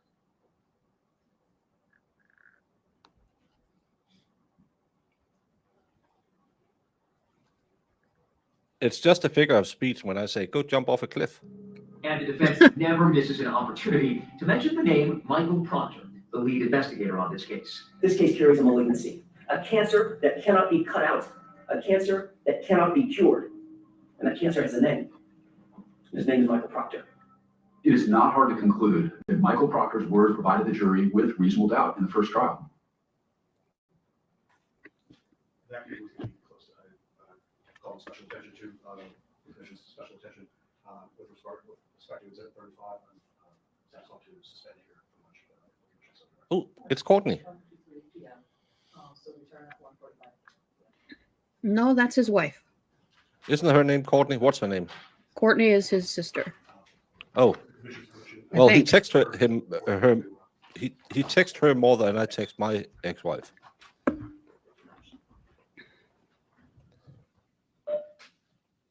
And 45 minutes of break. So I'll think we'll end it here so Marissa can go do her day job. And hopefully when Marissa is done, she can come back and run the feed because, run the YouTube feed so we can hang out again and see the extra one. We need those texts. Those texts have been read. Oh, between him and the sister. Well, his sister is the one he tells that I hope she'll go unalive herself. And her sister is the one telling him that Jen McCabe wants to talk to him. Or what's Jen McCabe? I think it's Jen McCabe wants to talk to him or something. So, good times. But we need to break because Marissa has her real job. We'll be back as soon as Marissa can get it up and running and be done with her job and all of that. And thank you all so much. And remember to say thank you, Marissa, because she was a trooper today. Now I am geo-logged out of NBC 10. Should have been NBC 8, the old show, because bold strategy, Cotton. I wonder if it will work. I'm not sure. But everyone, see you back in 45 to an hour about that time. And enjoy your lunch. Bye. What exhibit are you referring to? I'm going to make this 100, Your Honor. All right. 100. 100. Because it is 100% 100%. correct. So you literally built a cannon? Yeah, it's pretty awesome.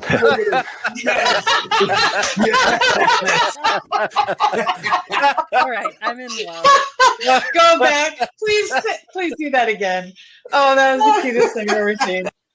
While I'm waiting for this, did you, whether it's true or not, believe that Mr. Randolph had slept with your wife? I wouldn't have cared. You wouldn't have cared? No. Did you believe he had slept with your wife? No. Did you believe he slept with your mother-in-law? Probably did. Everybody has. So there- Everybody has.